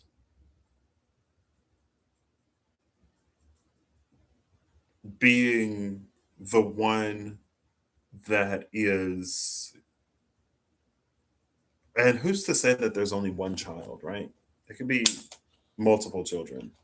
I was gonna say it could be many of children. It can be many children, but then like litter popped into my mind, and I was like, I'm not gonna say it's a litter. A whole litter of little divinelings just doing their thing. Also, anyway, it's fine. Um, yeah, if the Nine of Swords is the one that is like overwhelmed by their empathy and connection, the Nine of Wands would be the one that's like out there doing stuff and maybe, potentially um, hitting a point of not frustration, fatigue, maybe, where it's like they've been doing it and they've been doing it and they've been doing it, and maybe they just grow a little tired, right? And again, but unlike the Nine of Swords, and they came out side by side, the Nine of Wands returns Judgment's attention. Judgment looks down towards the Nine of Wands. The Nine of Wands looks up towards Judgment. They've locked eyes, and maybe that's all the encouragement that that Nine of Wands needs to keep going, as tired and fatigued and run down as it may be. Oh gosh. Okay, the Six of Cups just flipped over. Ooh, is this giving like okay, okay. Oops. I feel like are we in like twin flame territory now? We're just using it all for illustrative purposes today, huh? The reason why I say that is because again, there was the child that was the Nine of Swords. There is the child that is the Nine of Wands, and then there's this Six of Cups that just came out, where it's like they're like two kids, interacting with each other. So like multiple children of the divine that are finding each other in twin flamey ways and girl hormone. But it's given like with Hancock, the movie Hancock, where they were made in pairs. Right? There's a whole bunch of movies where they're made in pairs, or a whole bunch of stories where they're made in pairs. Um, you have like your Trinity and Neo, right? Your one and your three. Okay. Um, and they do make a good sort of, there's the one that sort of has all this empathy, and then the one that's all about action, or that is acting. And then together, I don't know. Four of Wands, Page of Swords, and the Moon. Oh, I'm looking for the Moon. So the Moon, which was the only card that the Ace of Wands won, is in between the Page of Swords and the Page of Pentacles. Just like we've had fire and water, fire and water, fire and water, now we have earth and air, equal position. Page of Swords, and it was the first one. Cool. Page of Swords and the Page of Pentacles. Speaking of, I don't know, components, right? Cool. Now we're looking for the Eight of Cups, the Knight of Swords, and the Hermit. The Two of Wands is in between the Wheel of Fortune and the Five of Swords. I didn't read, there was an impression that the Seven of Wands and the Wheel of Fortune could be a matter of agency. Like we have to do something to move the Wheel of Fortune, just like even quicker than the Nine of Swords and Judgment was like, it could be that left behind energy, but it's not necessarily reading that way. Even quicker, the Seven of Wands and the Wheel of Fortune didn't read as we have to move this wheel. It's a wheel that cannot be forced. I mean, you could try to force the wheel, but it's a zero sum game. The Five of Swords is a card of zero sum games. You lose just as much as you win if you win, and you win just as much as you lose if you lose. It can't be forced. And under that five of swords is the king of swords. And the king of swords is like, you can bully and beat up on them little ones that you perceive as weaker than you if you want to, but I know what you ain't gonna do, and you ain't gonna challenge me because you're a bully. You only exert control over the things that you are confident that you can control. And the wheel of fortune, most obviously, isn't something that you can control. You can manipulate outcomes and still have no control over circumstance. Anyway, that was the Two of Wands. The Moon and the Two of Wands, the first two cards. Cool. All right. Death is with the Empress.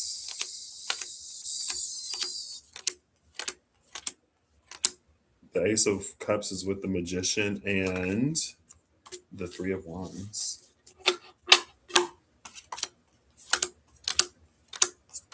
Interesting. Okay. We have the Star, the World, the High Priestess, and Justice as this little run of majors in the middle of the deck. The Star, the World, and they're both naked. They look very similar. The Hermit has a star in its lantern.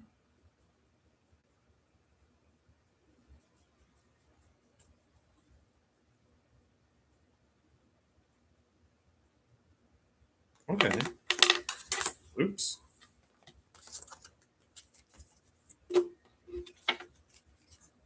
I haven't seen any of these other cards. Are they all still going to come out right next to each other? The Four of Cups is in between the title card and the King of Pentacles.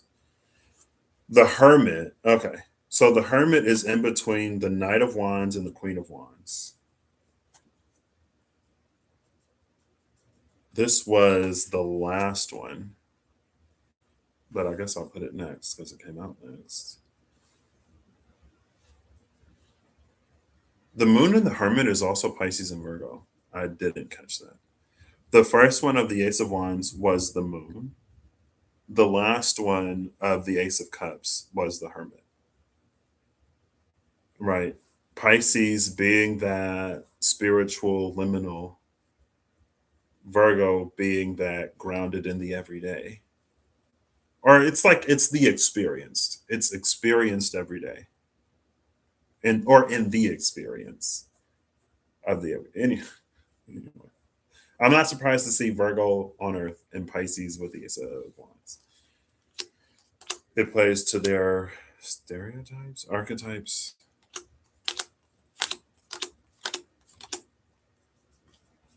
Oh, that's the Lovers. Oops. The Eight of Cups is in between the Ace of Wands and the Five of Cups. Right behind the Five of Cups is the Five of Wands, though. Because I was just about to comment how, like, this is the first sort of thing that's broken. Right? The Page of Swords and the Page of Pentacles, opposite sides of the same feminine, masculine, feminine energies. Even to go from the Knight of Wands to the Queen of Wands, as a matter of wisdom, them being sort of flanking the Hermit. But here, with the Ace of Wands and the Five of Cups, you know. But then to see the Five of Wands. And before the Ace of Wands was the Lovers and the Six of Wands. And the Sun. The Sun was before the Lovers. The Sun, Lovers, Six of Wands. So last but not least, we are looking for the Knight of Swords. Have I seen the Knight of Swords? Did I forget I was looking for the Knight of Swords? Nope. Literally the top three cards, because I pulled from the bottom. The Eight of Pentacles, the Knight of Swords, and the Ten of Swords. And before the Eight of Pentacles is the Tower. With the Ten of Cups. And the Fool. And the Ten of Wands. The Ten of Wands, the Fool, the Ten of Cups. XOX. There you go. Ten of Wands, the Fool, Ten of Cups, and then the Tower.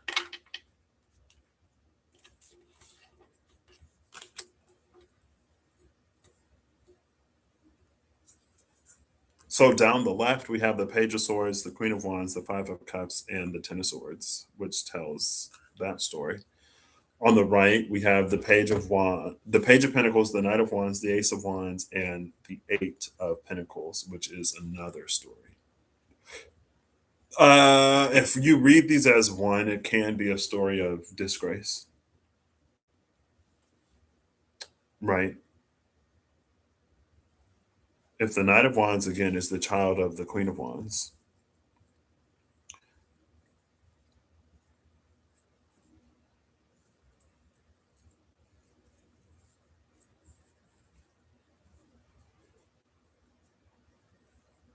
like the Page of Swords to the Queen of Wands to the Five of Cups to the Ten of Swords, I would say it's a story of disgrace because something happens. It doesn't have to be disgrace, but something happened after the page became the queen that caused her to flee and grieve and mourn and then to meet an untimely or, depending on what happened, very timely demise.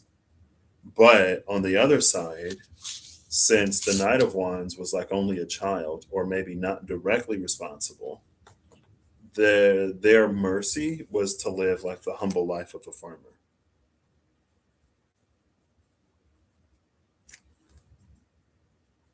Could be, because this ends in the eight of or seven of pentacles, sorry, rather than the ten of swords. But because this is the ace of wands, I would say that it's a mercy that's not granted by mankind because it's the hand of the divine.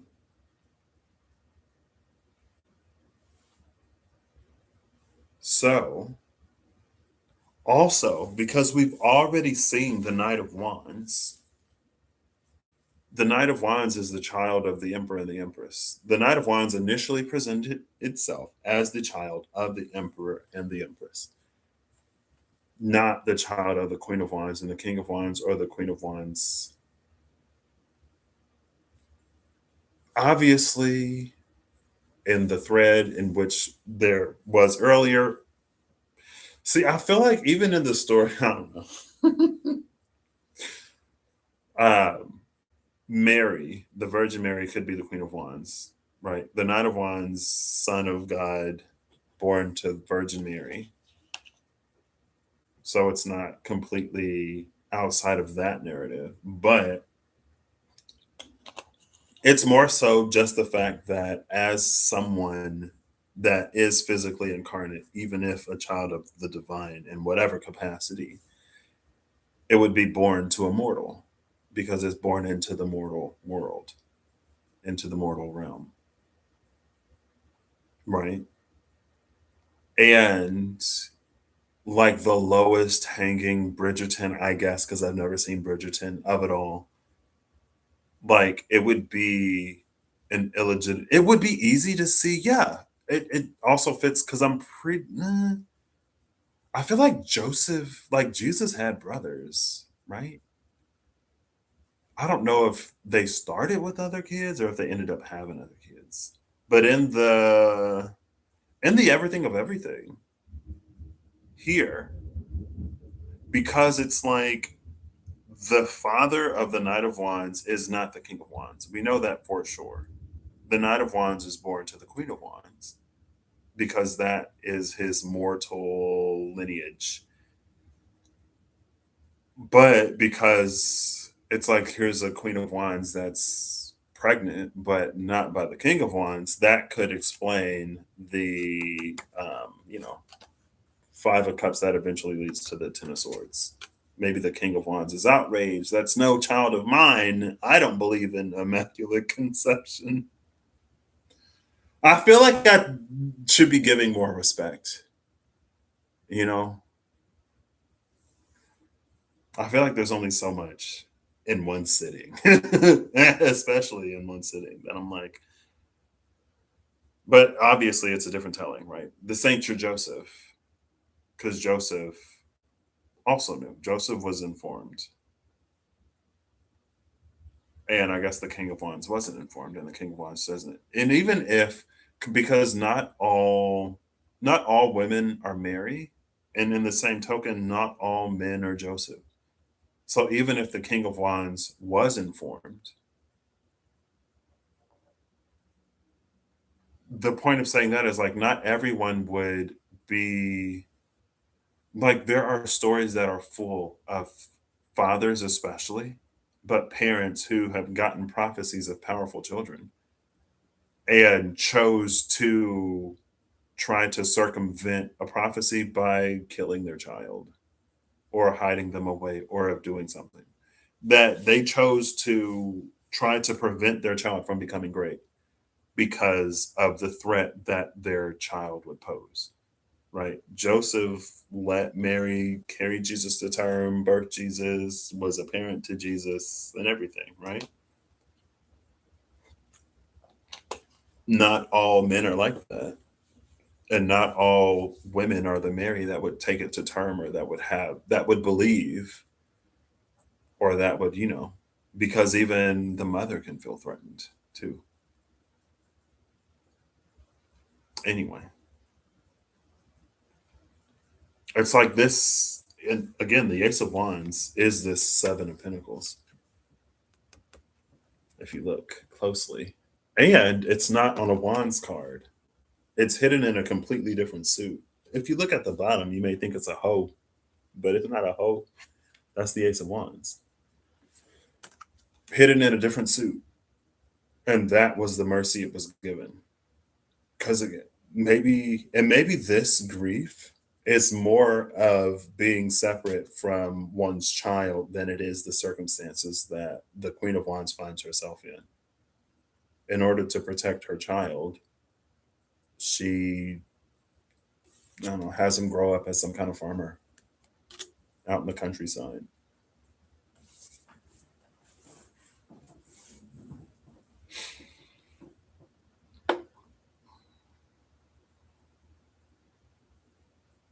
What's interesting is, though,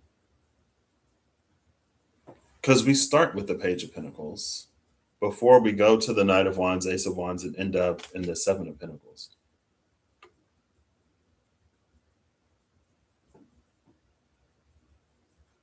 I feel like this is like the after reading because I'm like, okay, because I didn't have to pull before and after. Hold up, yeah, okay. I was like, wait, I don't have the Two of Wands because this is basically the Ace of Cups, but it starts, its origins, its beginnings is that Ace of Wands, divine origin, but a life predominantly lived on Earth. Anyway, okay. Um,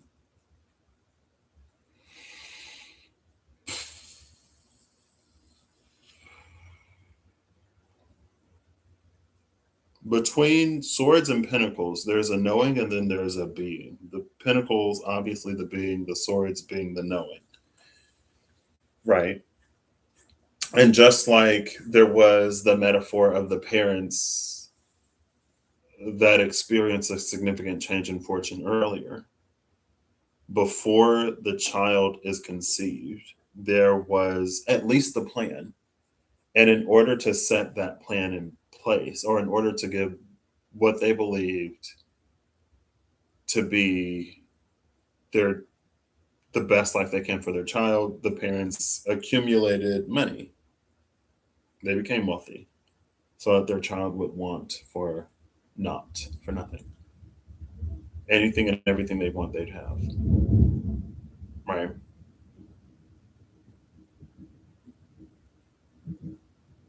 There's something about this Ten of Swords, though, that speaks as a moment. At the moment that something ends, like at the moment the life of the Queen of Wands ends, we would assume through context, I would assume through context, the Seven of Pentacles discovers his birthright, that the hoe is more than just a hoe. It's this Ace of Wands. And although it was stripped of all of its leaves and flowers, It's more than a simple garden tool.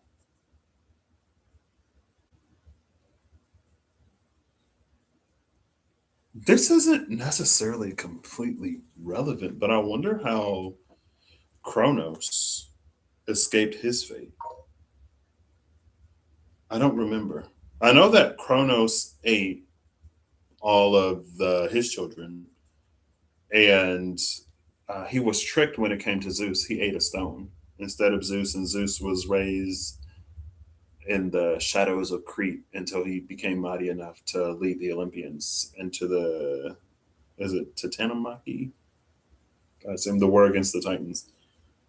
But I don't remember how Uranus tried to stop his children. Uranus and Kronos. Cronus, featured in Greek mythology, succession, and myth. I know Cronus castrates and overthrew his father. Oh, motivated by his mother Gaia's rage over Uranus's tyranny. So maybe he didn't get a prophecy. And what came for Cronus was karma. For having seized power from his father, his children would do the same to him. Oh yeah, yeah, yeah, yeah. Okay, okay, that's what it was. Uranus just hated him. He hated his kids and hid them in the earth in Gaia, and then Gaia was like, "That's not right," and led Cronus to rebel against his father. But maybe she thought Cronus went too far because you had like the Hecatoncheires and some of the other ones. It was like some of the ones that were less aesthetically pleasing. He was like, "Ew," and hid them away. It was just the sickle. The hoe being like, you know, one farming tool to another. A sickle, a hoe. Anyway, it's fine.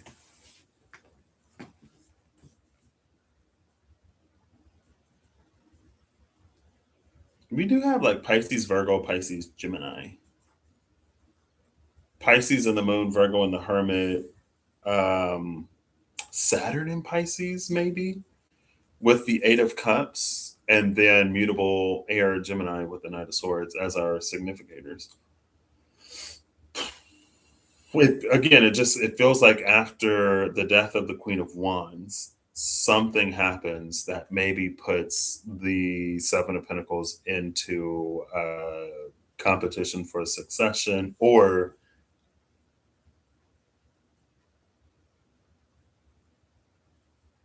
like there's a certain way to read this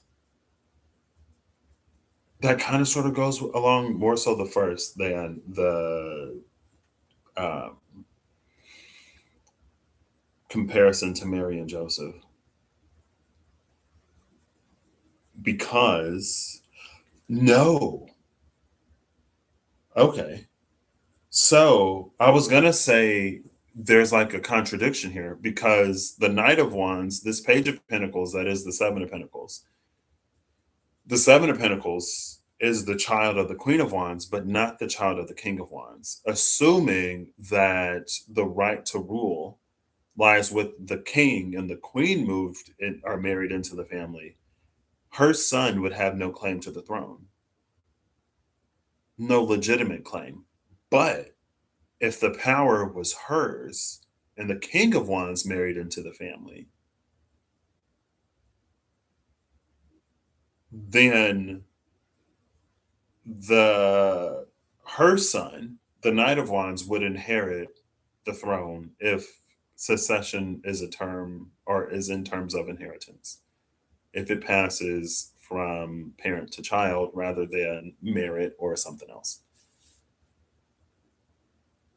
But if I feel like if that's the case, I almost like it's like older people would know because before she was the Queen of Wands, she would have been the Princess of Wands and she would have gotten married to someone who was the king.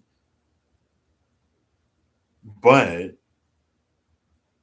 obviously, the Emperor Empress, supersedes king, queen, anything.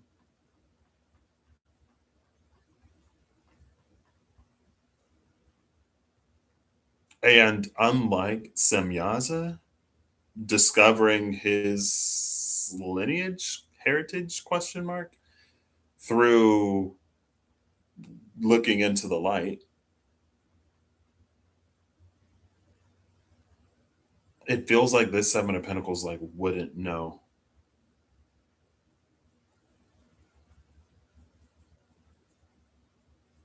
If sleep is the dream, is closer to the spirit than waking life,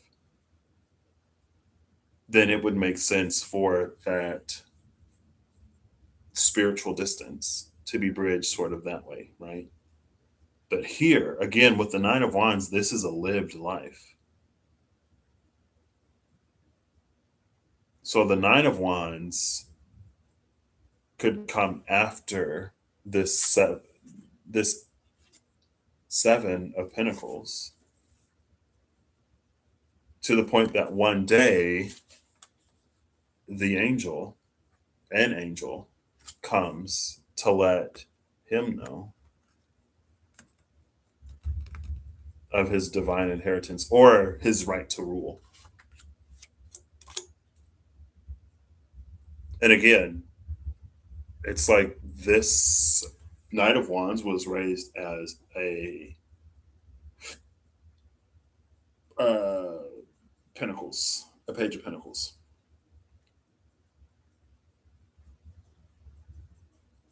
Where does this go? Again, it's another because it can be easy to read that. I'm like getting all comfortable back here, barely in the frame, and I gotta go to the restroom again. I've consumed too many liquids. Like, I feel like that's one easy way. Like, it's always the super empathetic or empathic, the super bleeding heart and connected and emotional. That's like the obvious. Sometimes what's less obvious is the person that is getting out there every day, right? The Pisces is obvious. And if you don't know what to look for, the Virgo can be the furthest thing that you would think, right? But it's like Virgo is also extremely obvious, right? Why would the one most connected to like the changes of Earth and in Earth be the least connected to spirit, right? The one that communes with nature and is in tune with the seasons and cycles and the everything of everything that is the creation. Why would they be the least in tune? You know what I mean? They wouldn't be. So in whatever way Virgo is the obvious one to eliminate, it's also obvious that like it's one of those like, okay, you obviously don't know what you're talking about if Virgo is your first choice to eliminate, because what? Anyway, that's a complete aside. This is the one again, it's like born and raised completely outside of its everything. This is the one that like when they're in their teens, 20s, 30s, or 40s, they find out that they've inherited a whole estate and whatever off of some relative that they didn't even know, right? But it turns out your distant relative was as close as a mother, right? So it could be someone that's raised by their father and they don't know that their mother was whatever, because and like how you usually see the mother raise a child and the father was like some celebrity or some tycoon or something, and he never claimed the illegitimate child, but then something happens to him and they inherit the whatever. But it's not monetary inheritance, obviously, you know.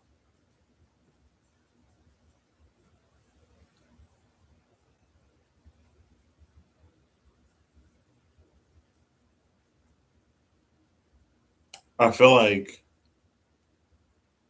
there is birthright inheritance here. and a it's something like a cover up, a power play that was made to disturb a chain of secession. Because again, it's not the King of Wands. It's not, it's through marriage that the King of Wands sits on his throne, not through lineage.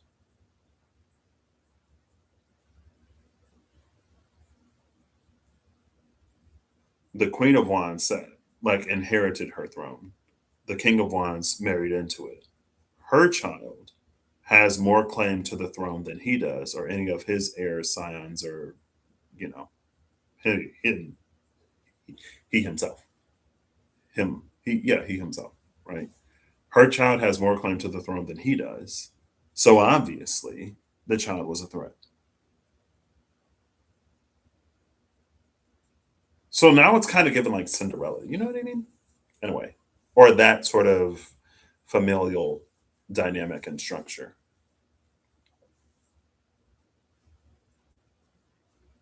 I actually just saw this was an anime. A part of it was a part of an anime that I saw recently. There was a girl who inherited a mighty bloodline, a coveted one at that. She was believed to not have inherited the authority, you could say. It was a spiritual power. It was believed that she didn't inherit the spiritual power of her bloodline. Her mother died, her father remarried, had a powerful child. They treated her, she was basically Cinderella because it was believed that she didn't inherit that power. But her mother intentionally hid it. Spoiler alert. Her mother intentionally hid that power. And so it's long after her mother dies. But there comes a point where she awakens to that power. And then they're like, what? She doesn't have any power. If she had power, we would have treated her better. We would have treated her with decency and respect. And even though she's my child, she's no, that again, it's that Uranus, he in a way hated his own child because she wasn't as powerful as he was promised she would be because of who her mother was. Anyway,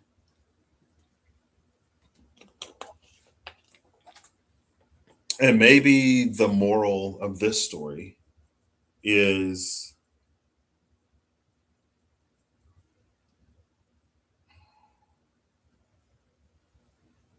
it's not, I want to say, I almost want to say like in the arena of gods and kings, but it would be like,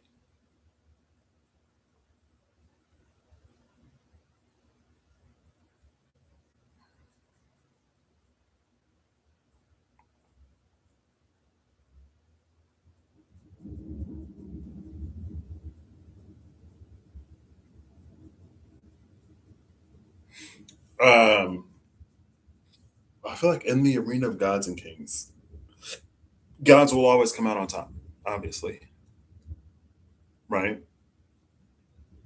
And if, see, getting back to more of a like a divine right of succession or secession, a divine right of secession, that's where like the divine dictates and determines who succeeds, right? And not man, human kind in any way, shape, form, or fashion. So, in that way, it's not necessarily a matter of birth or lineage or anything.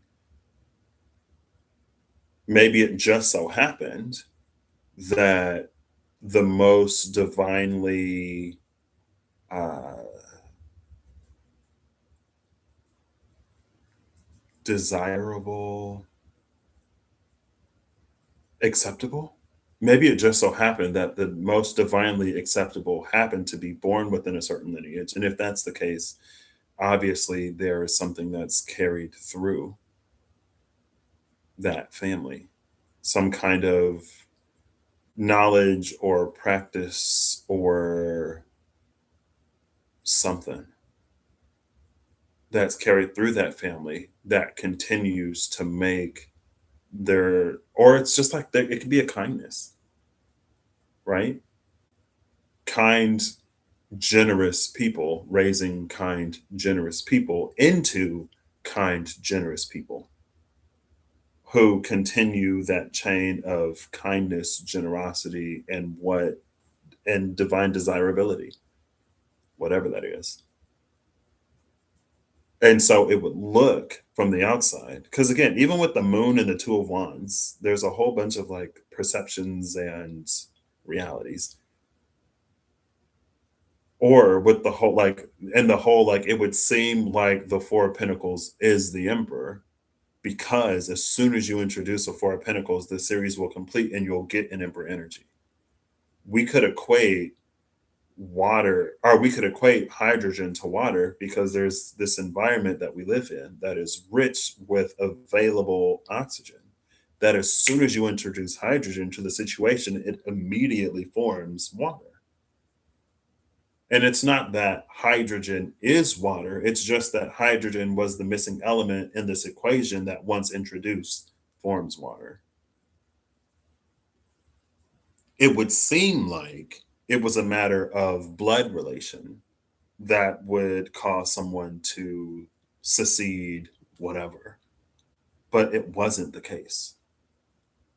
That's what it looked like, because the most divinely desirable was always within that bloodline, because of the people that they were and the people that they raised their children into being, and because of who their children chose to be when they had the opportunity to be just like everybody else. You can raise a child in whatever way, but that doesn't mean that the child will be what you raise the child to be. Again, it's that sort of distance between what something is intended as and what it actually is, right? You can intend for money to be used to better a community, but that doesn't mean that the money isn't going into the pocket of whoever stands in the position to dispense it. Anyway, so then it could be like there's this whole, again, obviously some kind of cover up, because how else would the child of the Queen of Wands end up as, the child of a farmer, the Page of Pentacles? Um, and the Queen of Wands herself is a child of the sword. And we saw the Ace of Swords with that Four of Swords. Anyway.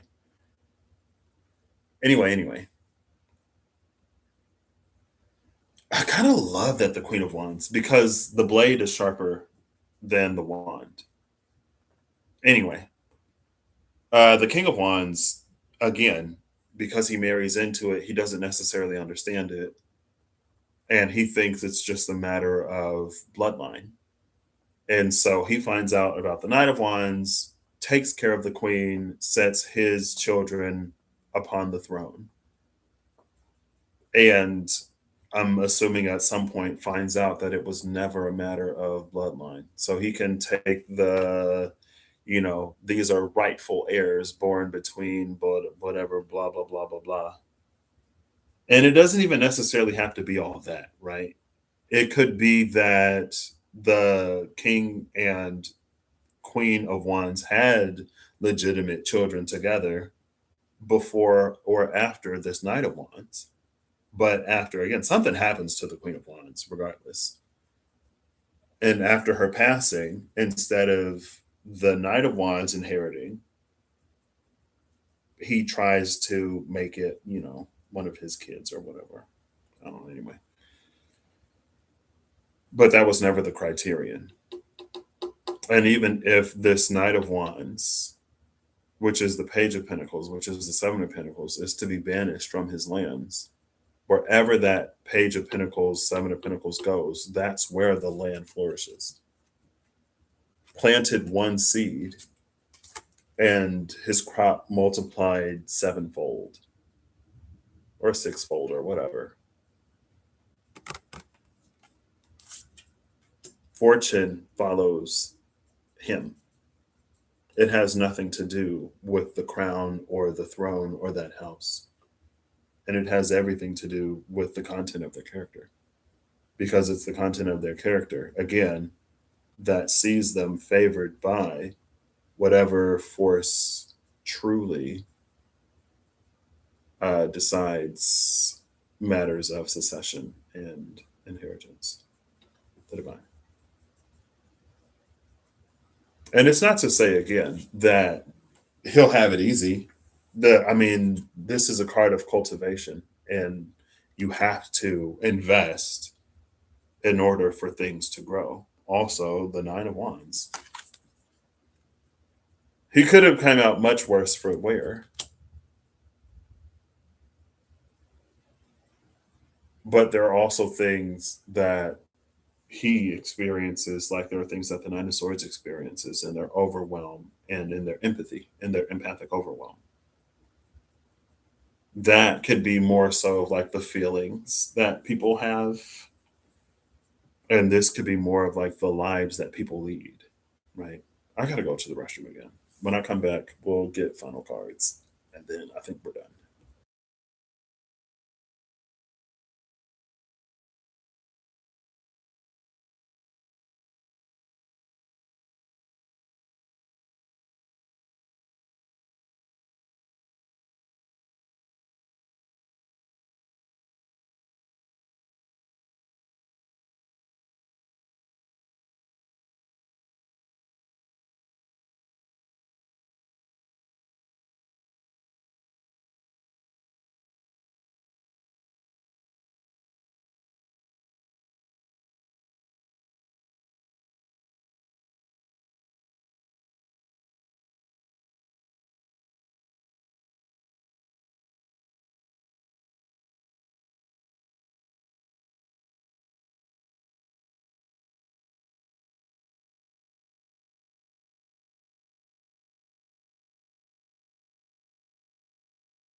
Okay, I'm back. So I know earlier it was this whole like with the test of trust, and like, it was a question of if we are putting our faiths in the right things.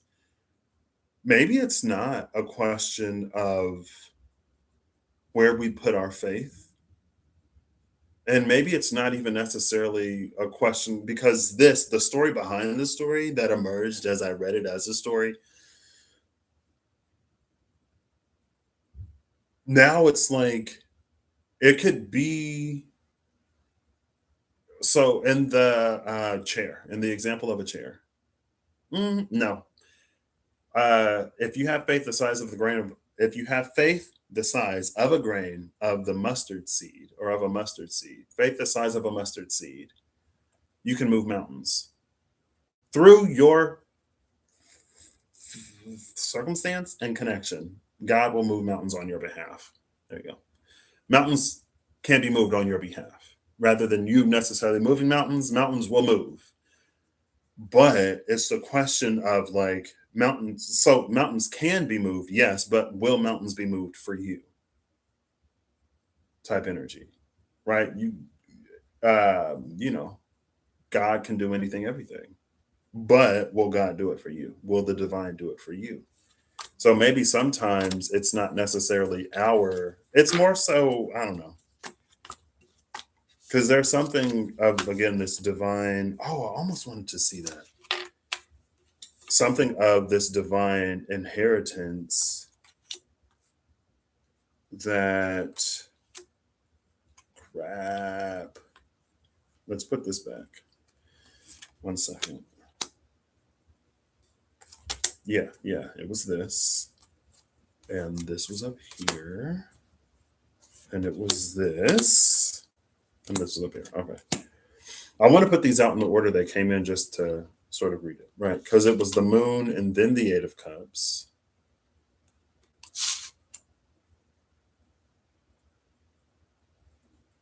And then the Knight of Swords. And then the Hermit.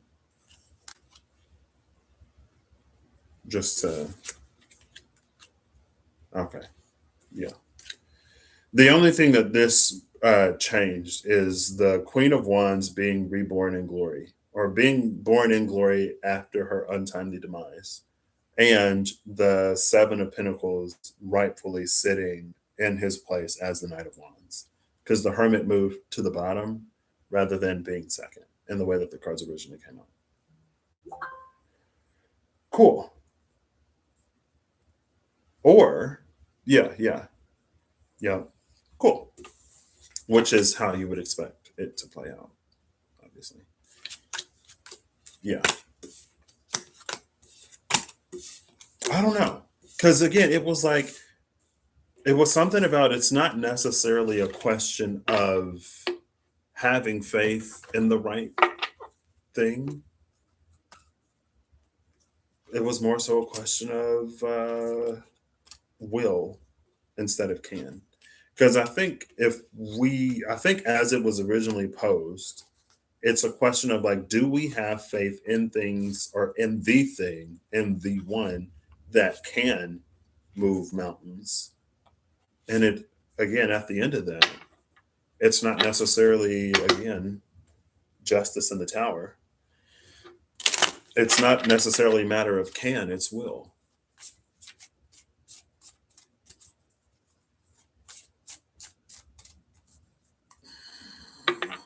See, but I feel like saying it that way,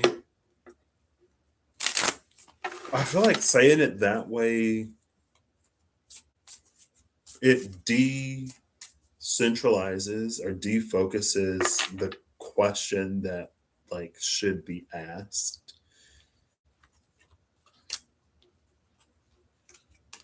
Because at that point, it's like, okay, and it happens. You can have faith enough to know that the divine can move mountains. You can know yourself and your life enough to know that the divine won't move mountains for you. And then you just go shopping for a faith that you can put your trust in. Right? Rather than, growth or whatever. You just try to find the thing that can do what you need done. If you can't afford spiritually or physically, but in a live life Virgo kind of way, if you can't afford, the services of one, you just keep shopping around until you can get somebody else. And if you run out of people, you either do it yourself based off of what information you can come into, or you pay what you have to one who you take the risk.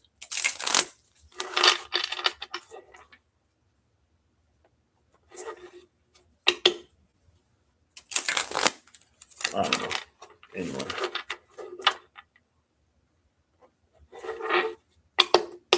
There will, Ace of Pentacles with the Five of Pentacles. I love that energy because they're headed towards that Ace of Pentacles. And although the Ace of Pentacles is facing that way, that's their direction, but that's how the Ace of Pentacles is being offered. It's offered to them. They're heading towards it. That's why they have no qualms in bypassing the church. Why go and make themselves small before those who won't give to them anyway? Why go and participate in someone's ego game for scraps when if you just keep going a little bit further, you can get what you need from someone or something that won't have you sacrifice your dignity to appease their ego and their position of provision that, stands above one's own. Bottom of the deck is the King of Cups, and the Knight of Pentacles came out with the Strength card. What's that one song? Living on a Prayer. But it was that part where it's like you gotta hold on to what you've got. The Five of Pentacles, like you just keep journeying until you make it. And this, it feels like the Knight of Pentacles approaches strength. Just like, right, there was the divine that descended in judgment, but there was the thing of like people can always journey to the divine. You don't have to wait for the celebrity to be in town. Okay, girl. Let's abandon the metaphor because this is not encouraging stalking or any of that other stuff that happens to people with followings and crazed fans, you know? Um, it's like you don't have to wait for the divine to descend on judgment day to find the divine. You could always go there, right? Like that's how things have kind of sort of happened in between. You know what I mean?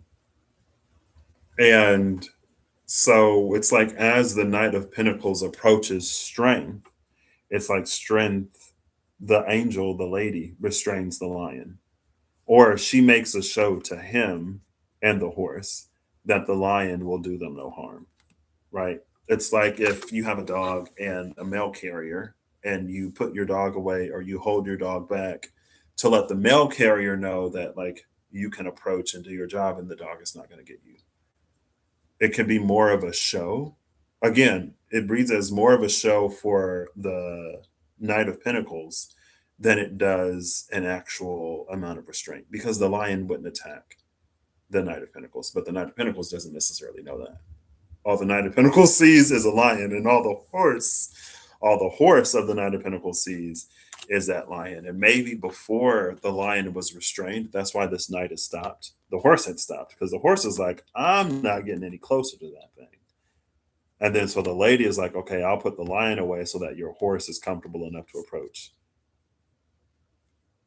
It's not, again, it's not because the lion would attack, but it's done to show as a measure of good faith, question mark, if that's how I want to say that, but sure. Bottom of the deck was the King of Cups again. Under the King of Cups is the Four of Pentacles and the Hierophant. I kind of love this. The Six of Swords is under that Four of Pentacles. I really love this. And then the Nine of Wands is behind that Six of Swords. This King of Cups is a Hierophant, but it's not the Hierophant that sits on the pulpit. It's not the Hierophant that sits on that throne. It's not the King of Wands. It's the King of Cups. What is withheld, again, that piece that signifies the Emperor. Oh my gosh, I love this more than I thought initially. Because when I saw the Four of Pentacles, it's like there are things that can be held from the Hierophant because the Hierophant is more a man for the people. The Hierophant can be more a man of the people than a man for God. There are plenty of Hierophants, pastors, preachers, ministers, people, plenty of people within faith-based organizations that are there for money or there for a tax write-off or there for to be looked to more so than they are to serve and to be of service. They're there for other reasons, ulterior motives.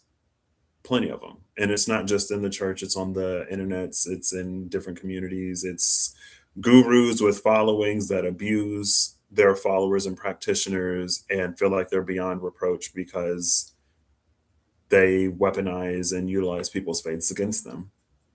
And it's been being done forever. It's not new.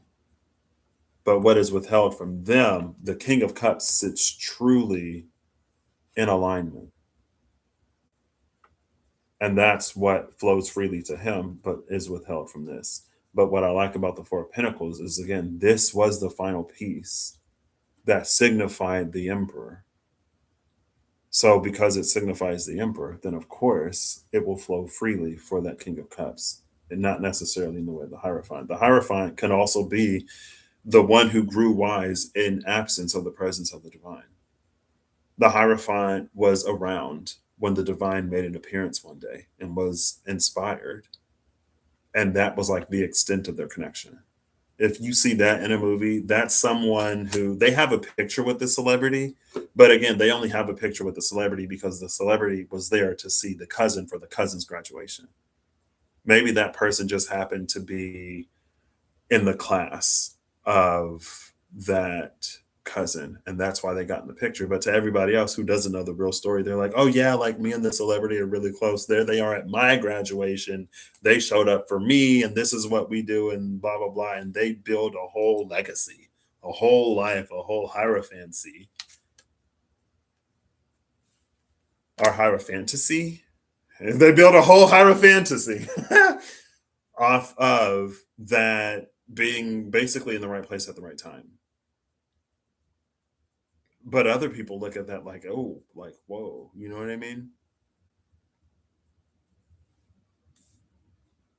But again, that Four of Pentacles clues us into that Emperor because it was the last piece that was needed. And that's why the King of Cups sits as a true Hierophant.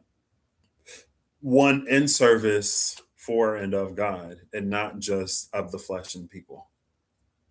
Cool. And again, confirming that, we see the Nine of Wands that came out literally with Judgment. Judgment that are the Nine of Wands that saw Judgment, Judgment that saw the Nine of Wands. Now the Nine of Wands is with the Queen of Wands, the one of true claim to that inheritance to that right of succession. Cool.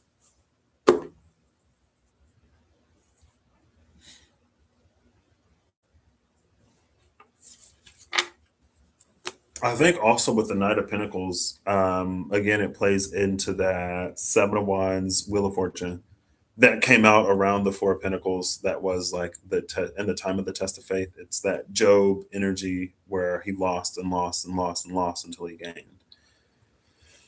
It's that Five of Pentacles that bypasses the house of the Hierophant of man, where they sacrifice their dignity and their everything for scraps of just enough for them to continue surviving, but never enough for them to be hale and healthy and hardy enough for them to provide for themselves. They keep going and they hit strength. They hit that Ace of Pentacles. Also, again, the Seven of Pentacles was the card that came out, and the Seven of Pentacles is a card of cultivation. How you cultivate a plant. It's like we can cultivate ourselves in the same way that we nurture and care for plants, but instead of, we don't need soil and we don't need sunlight and we don't need to be watered. Obviously, we need food and water and, fresh air and light. But sometimes it's almost like sometimes maybe we can be too literal in the translation or too literal in a metaphor that it's like there's a story, right? And there's a moral of the story, and we know what the moral of the story is, and we aim to get whatever outcome is the outcome in the moral of that story. But it's like instead of contextualizing the story within our lives and in our own personage, we try to replicate, right? Rather than apply. If you apply the story, then you would know that you don't have to have wicked stepmother and a mother that you lost that's a tree, and you make a wish to the tree and the mice sew your garments and a pumpkin turns into a carriage. It's like you'll be standing at the tree forever, and you'll be staring at that pumpkin, and it'll never turn into the carriage that takes you to the ball, right? Because you're not Cinderella. Cinderella remained kind, and everything that her mother instilled in her, even though she was put through the ringer and torn down by her stepmother and her stepsisters, what her mother instilled in her, she never lost and she never gave up. And that's why the fairy godmother took her to the ball. And that's what the prince saw in her that he didn't see in anybody else at that ball. That's why the prince fell for her. And the glass slipper just so happened to be something that only fit her, because again, she was the only person of that character and of that nature that was in attendance. That's what he fell for. And so, in the same way that we can't force our lives to fit a story to try to get some kind of outcome where we put ourselves in certain situations, it's not necessarily, it's also as sometimes equally unwise for us to try to fit a story to our lives, to look at our lives and try to find a story that matches, that has an ending that we want, because again, the story is just a story. And we shouldn't be replicating or trying to replicate, we should be applying. Find the elements that ring true and allow your life to sort of illuminate and bring. It's almost like how you'll get not fan fiction, but you'll get like retellings of the same story, right? How they say that like Avatar is like Pocahontas, but instead of Pocahontas being, on Earth, it's like Pocahontas in space. You apply the themes to this different scenario, and yes, the stories read as similar, but it's more an application. Even though it is kind of sort of it's hard to describe using things for me at the very least. It's like it becomes more about application than replication, and we try to replicate and we try to force things to fit, and that's not the point. Even if we like take it as it resonates, maybe that's what I'll start. Take it as it resonates and apply it to your situation in life as is necessary. More than as you see fit, apply it as is necessary.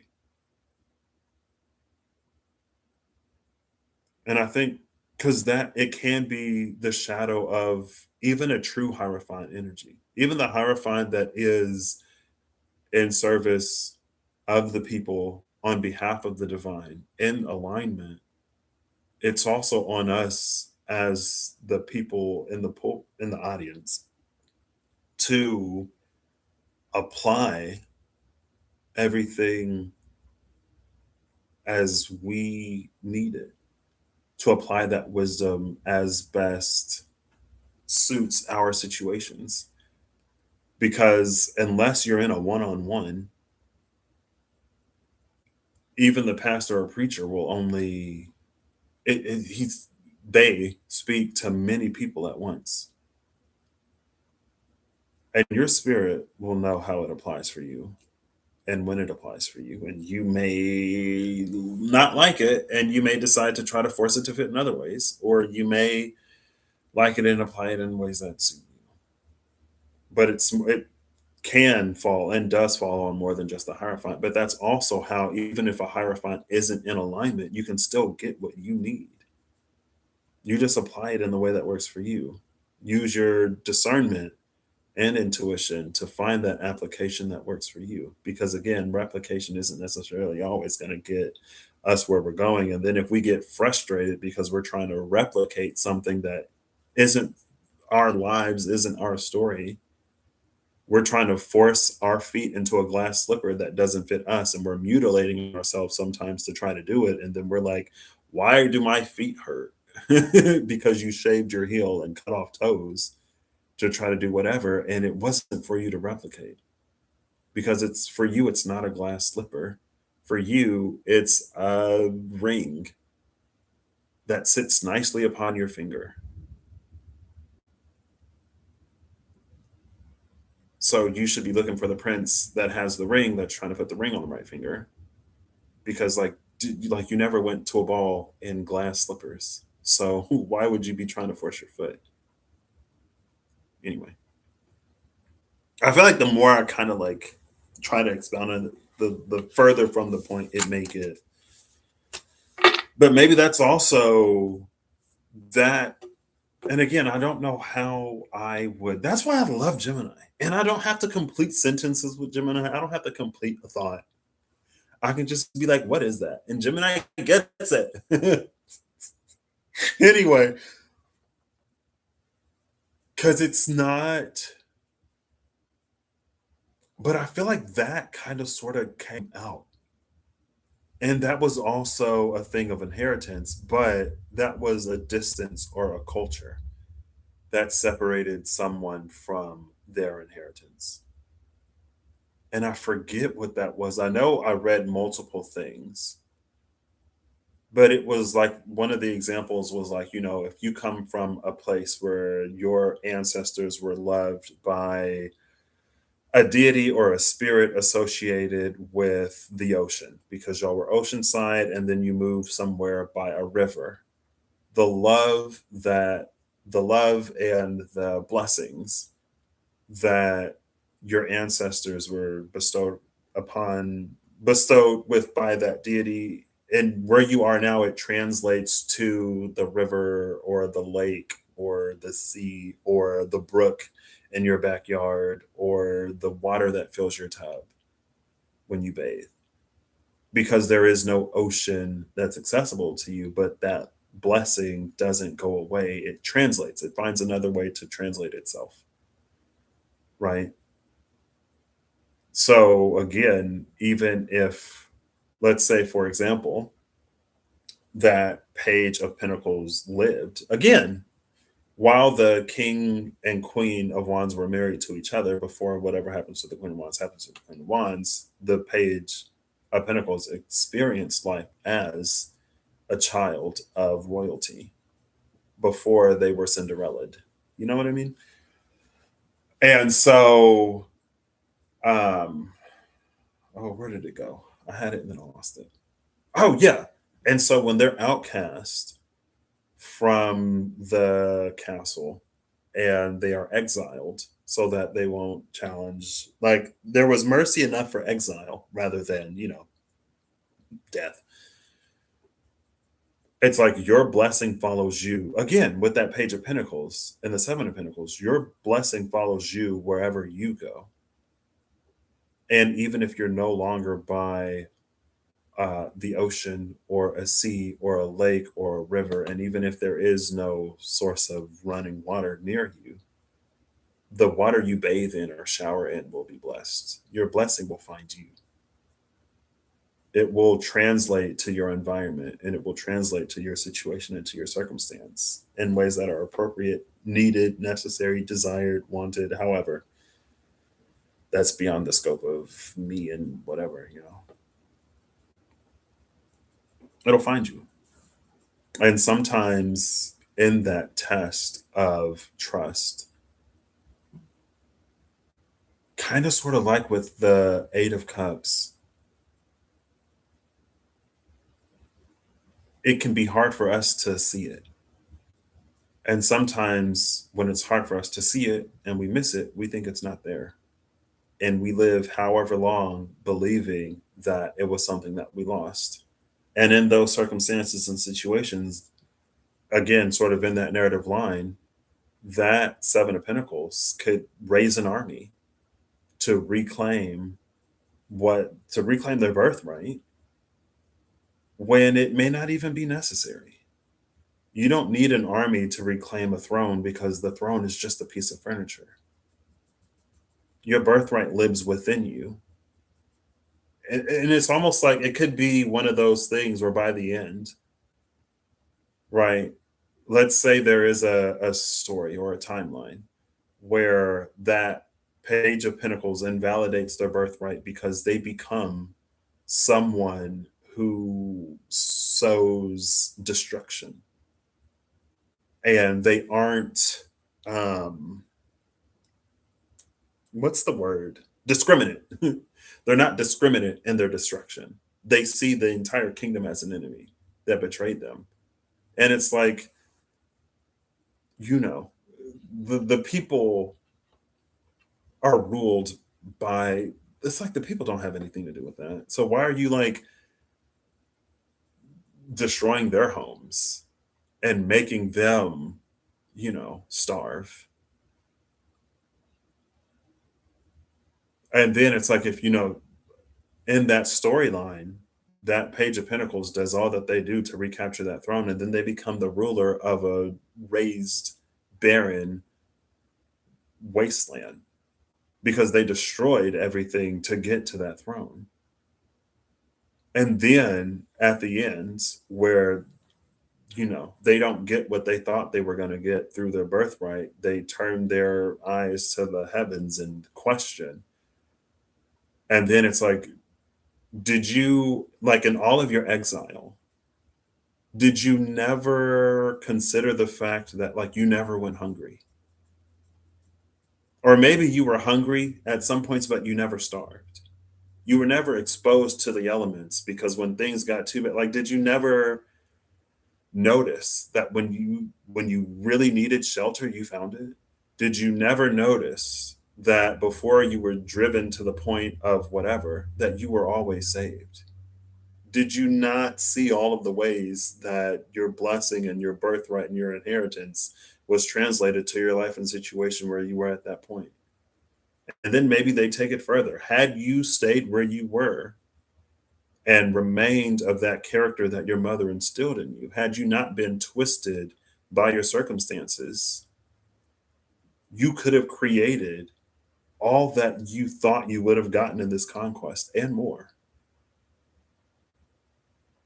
But you sacrificed that to do the thing that I guess you thought you had to do because you were so blind that you couldn't see that your birthright, your inheritance, it never left you.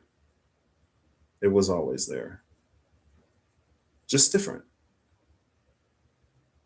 So, anyway, that's a completely different story. This is the Knight of Pentacles that makes it to, with the same pentacle from before, to that angel. And she puts the lion away so that it won't scare the horse, right?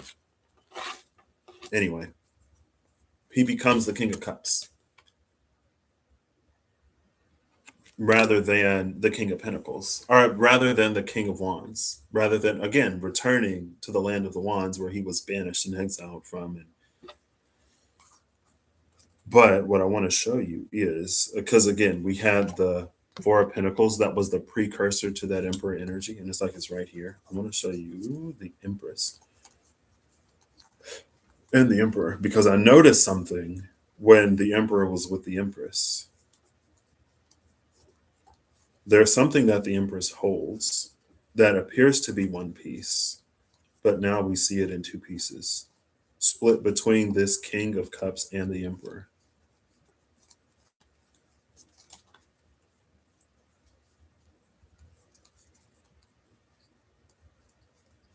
There's the Empress. The Empress is in between the Six of Wands and the Seven of Swords. And the Seven of Swords is the Knight of Wands, and the Knight of Wands goes to the Nine of Pentacles. And I love this because it heads in this direction.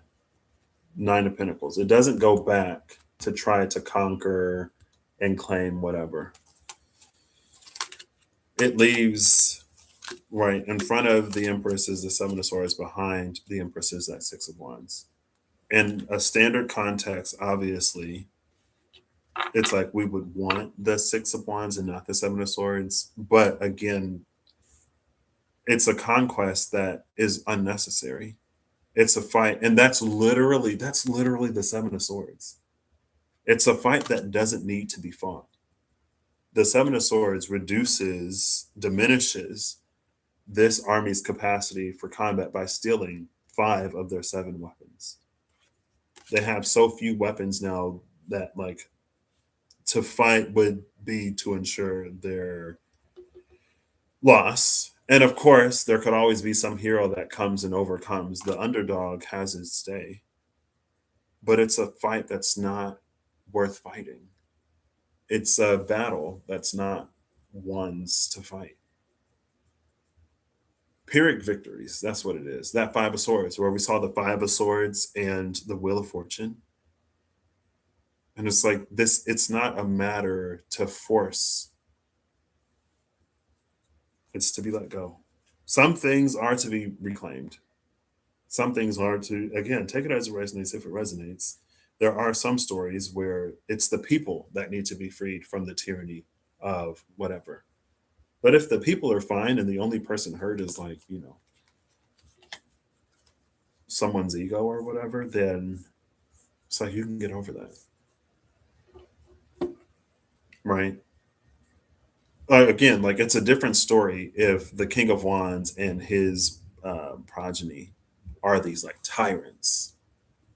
But if the kingdom flourishes and everyone is good, regardless of the fact that it wasn't for like that birthright thing, it feels like there's something for someone elsewhere and life is moving them in that direction, right?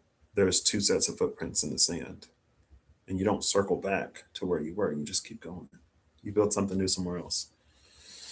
The Emperor is in between the Two of Swords and the Eight of Wands. Even unseen, things behind the scenes move quickly. And this is like a full moon energy. Not full moon, but there's no sun here. In the moon card and in the Eight of Cups, you see the moon, but it's really the sun and the moon. Here it's just the moon. So you see this thing that's held by the Queen of Cups with that orb, the orb of dominion, and that little thing under the orb. The king, the emperor holds that orb. And I was like, oh, the emperor holds the orb. Where did that little like staff thing go? And at first I was like, it's removed from the hand of the empress, but it sits in the hand of the emperor. It wasn't really giving me anything. But then I saw this King of Cups. And you see in his little thing there, it's like there's a thing that orb can sit upon. Right? See what she's holding in her hand, and then there is that, and the orb is here with the emperor there. This King of Cups, again, with that Four of Pentacles that calls back to the emperor, he will get the orb that sits upon the wand, whatever, and then it's like it'll be restored, right? Whatever that thing is. Because the Knight of Wands, his inheritance was through his mother, the Queen of Wands. But the Knight of Wands was also the child of the Emperor and the Empress. In his childhood, Page of Pentacles, by birthright, kind of sort of in the first part of his life. Anyway, he ends up as the King of Cups. Okay. And he has to become the King of Cups to get this, which is the second piece of what he inherited from his mother. He inherits from his mother. If he didn't become the King of Cups, he wouldn't have that to put that upon. That completes his story. Because this is his father. The Emperor is his father, right? Anyway. And the King of Wands doesn't have that. So again, it further illustrates the point that it's not for him to go and conquer what he thinks he lost.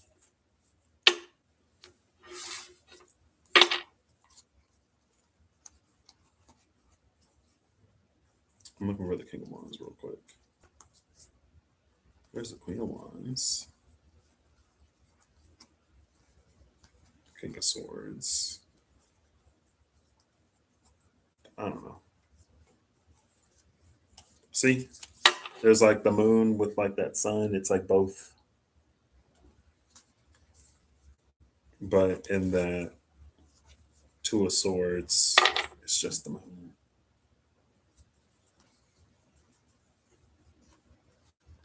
Where's the King of Wands? I just saw the King of Swords. I was like, well, I thought you were. Oh no, no, it is where I saw it. Okay. King of Pentacles.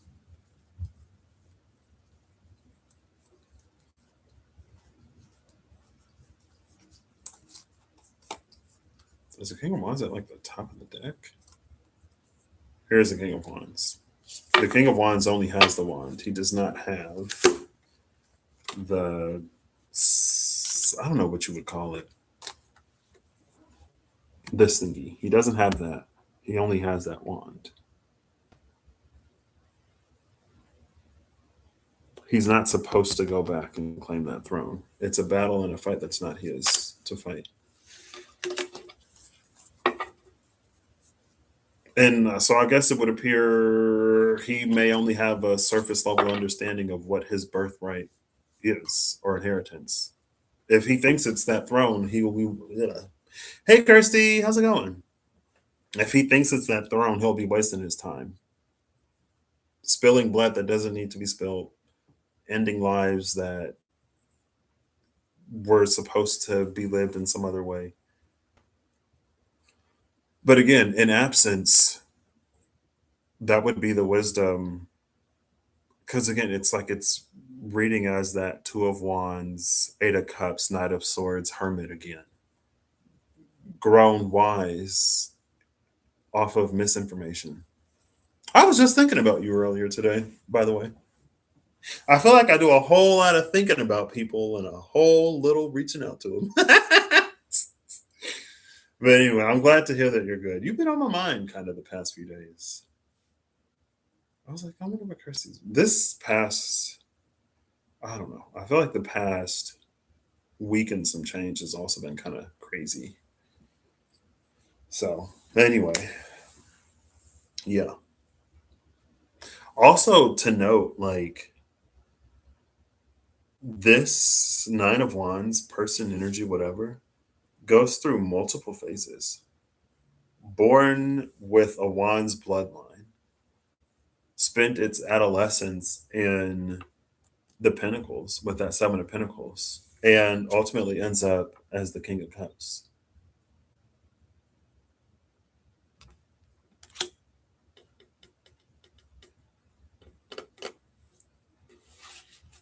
I don't know. It feels like that's important. Is important the word? Um, yeah. And maybe that's the thing too. Sometimes we can obsess so much over things that we thought should have went this way or that way. People that we thought, oh, they have my life because I was supposed to do this and do that. We get so fixated on stuff like that that we can miss what's actually for us. We can miss our blessing. We can think that, you know, whatever. And it's like that's not the case at all. It's like it'll translate. Maybe that's part of those mysterious ways. It will find you. And maybe you can have eyes to see how maybe at one day things will play out to the point where you realize and recognize like the bullet that you dodged or what you thought something was is not what it was. And even if it is what it was going to end in a way that you'll probably be thankful that you're not a part of. Right. I just watched the latest episode of Euphoria last night. It's one of those shows that I only see when I visit family. And I started at the third season. I started what was not the Game of Thrones, the second Game of Thrones series. I started that House of the Dragon halfway through the second season. So I watched the third season of Sweet Tooth before. Anyway, um, something like similar happened, right? There was a character that was like, oh my gosh, that other character has my life, right? Or that character felt some type of way, not knowing the not only the size, but also the not only the magnitude, but the multitude of bullets that she literally dodged because things are about to get crazy. And had they ended up together, she would have inherited that craziness. You ain't miss out on nothing that you thought you wanted. Anyway, thanks for saying hi. Thanks for stopping by. This has been 2.5 almost hours. Is that, wait, 3 hours and 10 minutes? No wonder why I'm so hungry. Oh my gosh, I got stuff to do today. It's fine. I shouldn't be surprised that it was as long as it was. Take it as it resonates, as it resonates. Take it if it resonates, as it resonates. If it don't resonate, don't take it. Use your intuition and discernment. Apply it how it fits for you.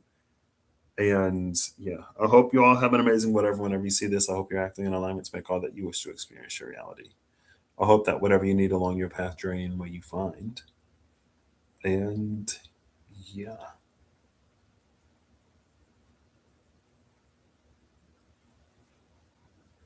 It's also like that Five of Pentacles. The Five of Pentacles, the Ace of Pentacles, and then the Knight of Pentacles and the Knight of Pentacles and Strength. Um, More so the Five of Pentacles, Knight of Pentacles, Ace of Pentacles, and then Strength, I guess. Like how Page of Pentacles, Knight of Wands, the Queen of Swords is the one that's missing because you got the Page of Pentacles, the Knight of Wands, and the King of Cups. Page, Knight, King. The missing one is the Queen. And then you got Pentacles, Wands, Cups. The missing one is the Swords. So the Queen of Swords is sort of in that sequence, the one that stands out. I'm not going to pull before and after the Queen of Swords. Queen of Swords is pre justice, and we saw justice at the cut when I was shuffling with. Was it with the Queen of Wands and Justice? I forget what we saw justice with. Anyway, that's a mystery for another day. Um, yeah, I forget what I was talking about, but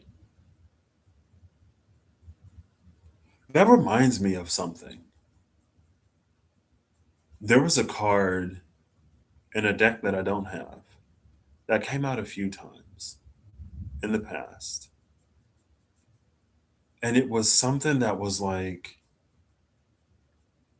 if your wisdom doesn't do this or do that, then abandon your wisdom. And it feels like that is very like, again, that hermit that had grown wise off of misinformation or filling in the gaps, the absence. It can't, I don't know. Anyway, anyway, anyway. Anyway. I've already spoke of my wishes and hopes for you. Okay, I'm gonna go eat. You too. Thank you. Thanks for stopping by. Take care. Take care, all of you.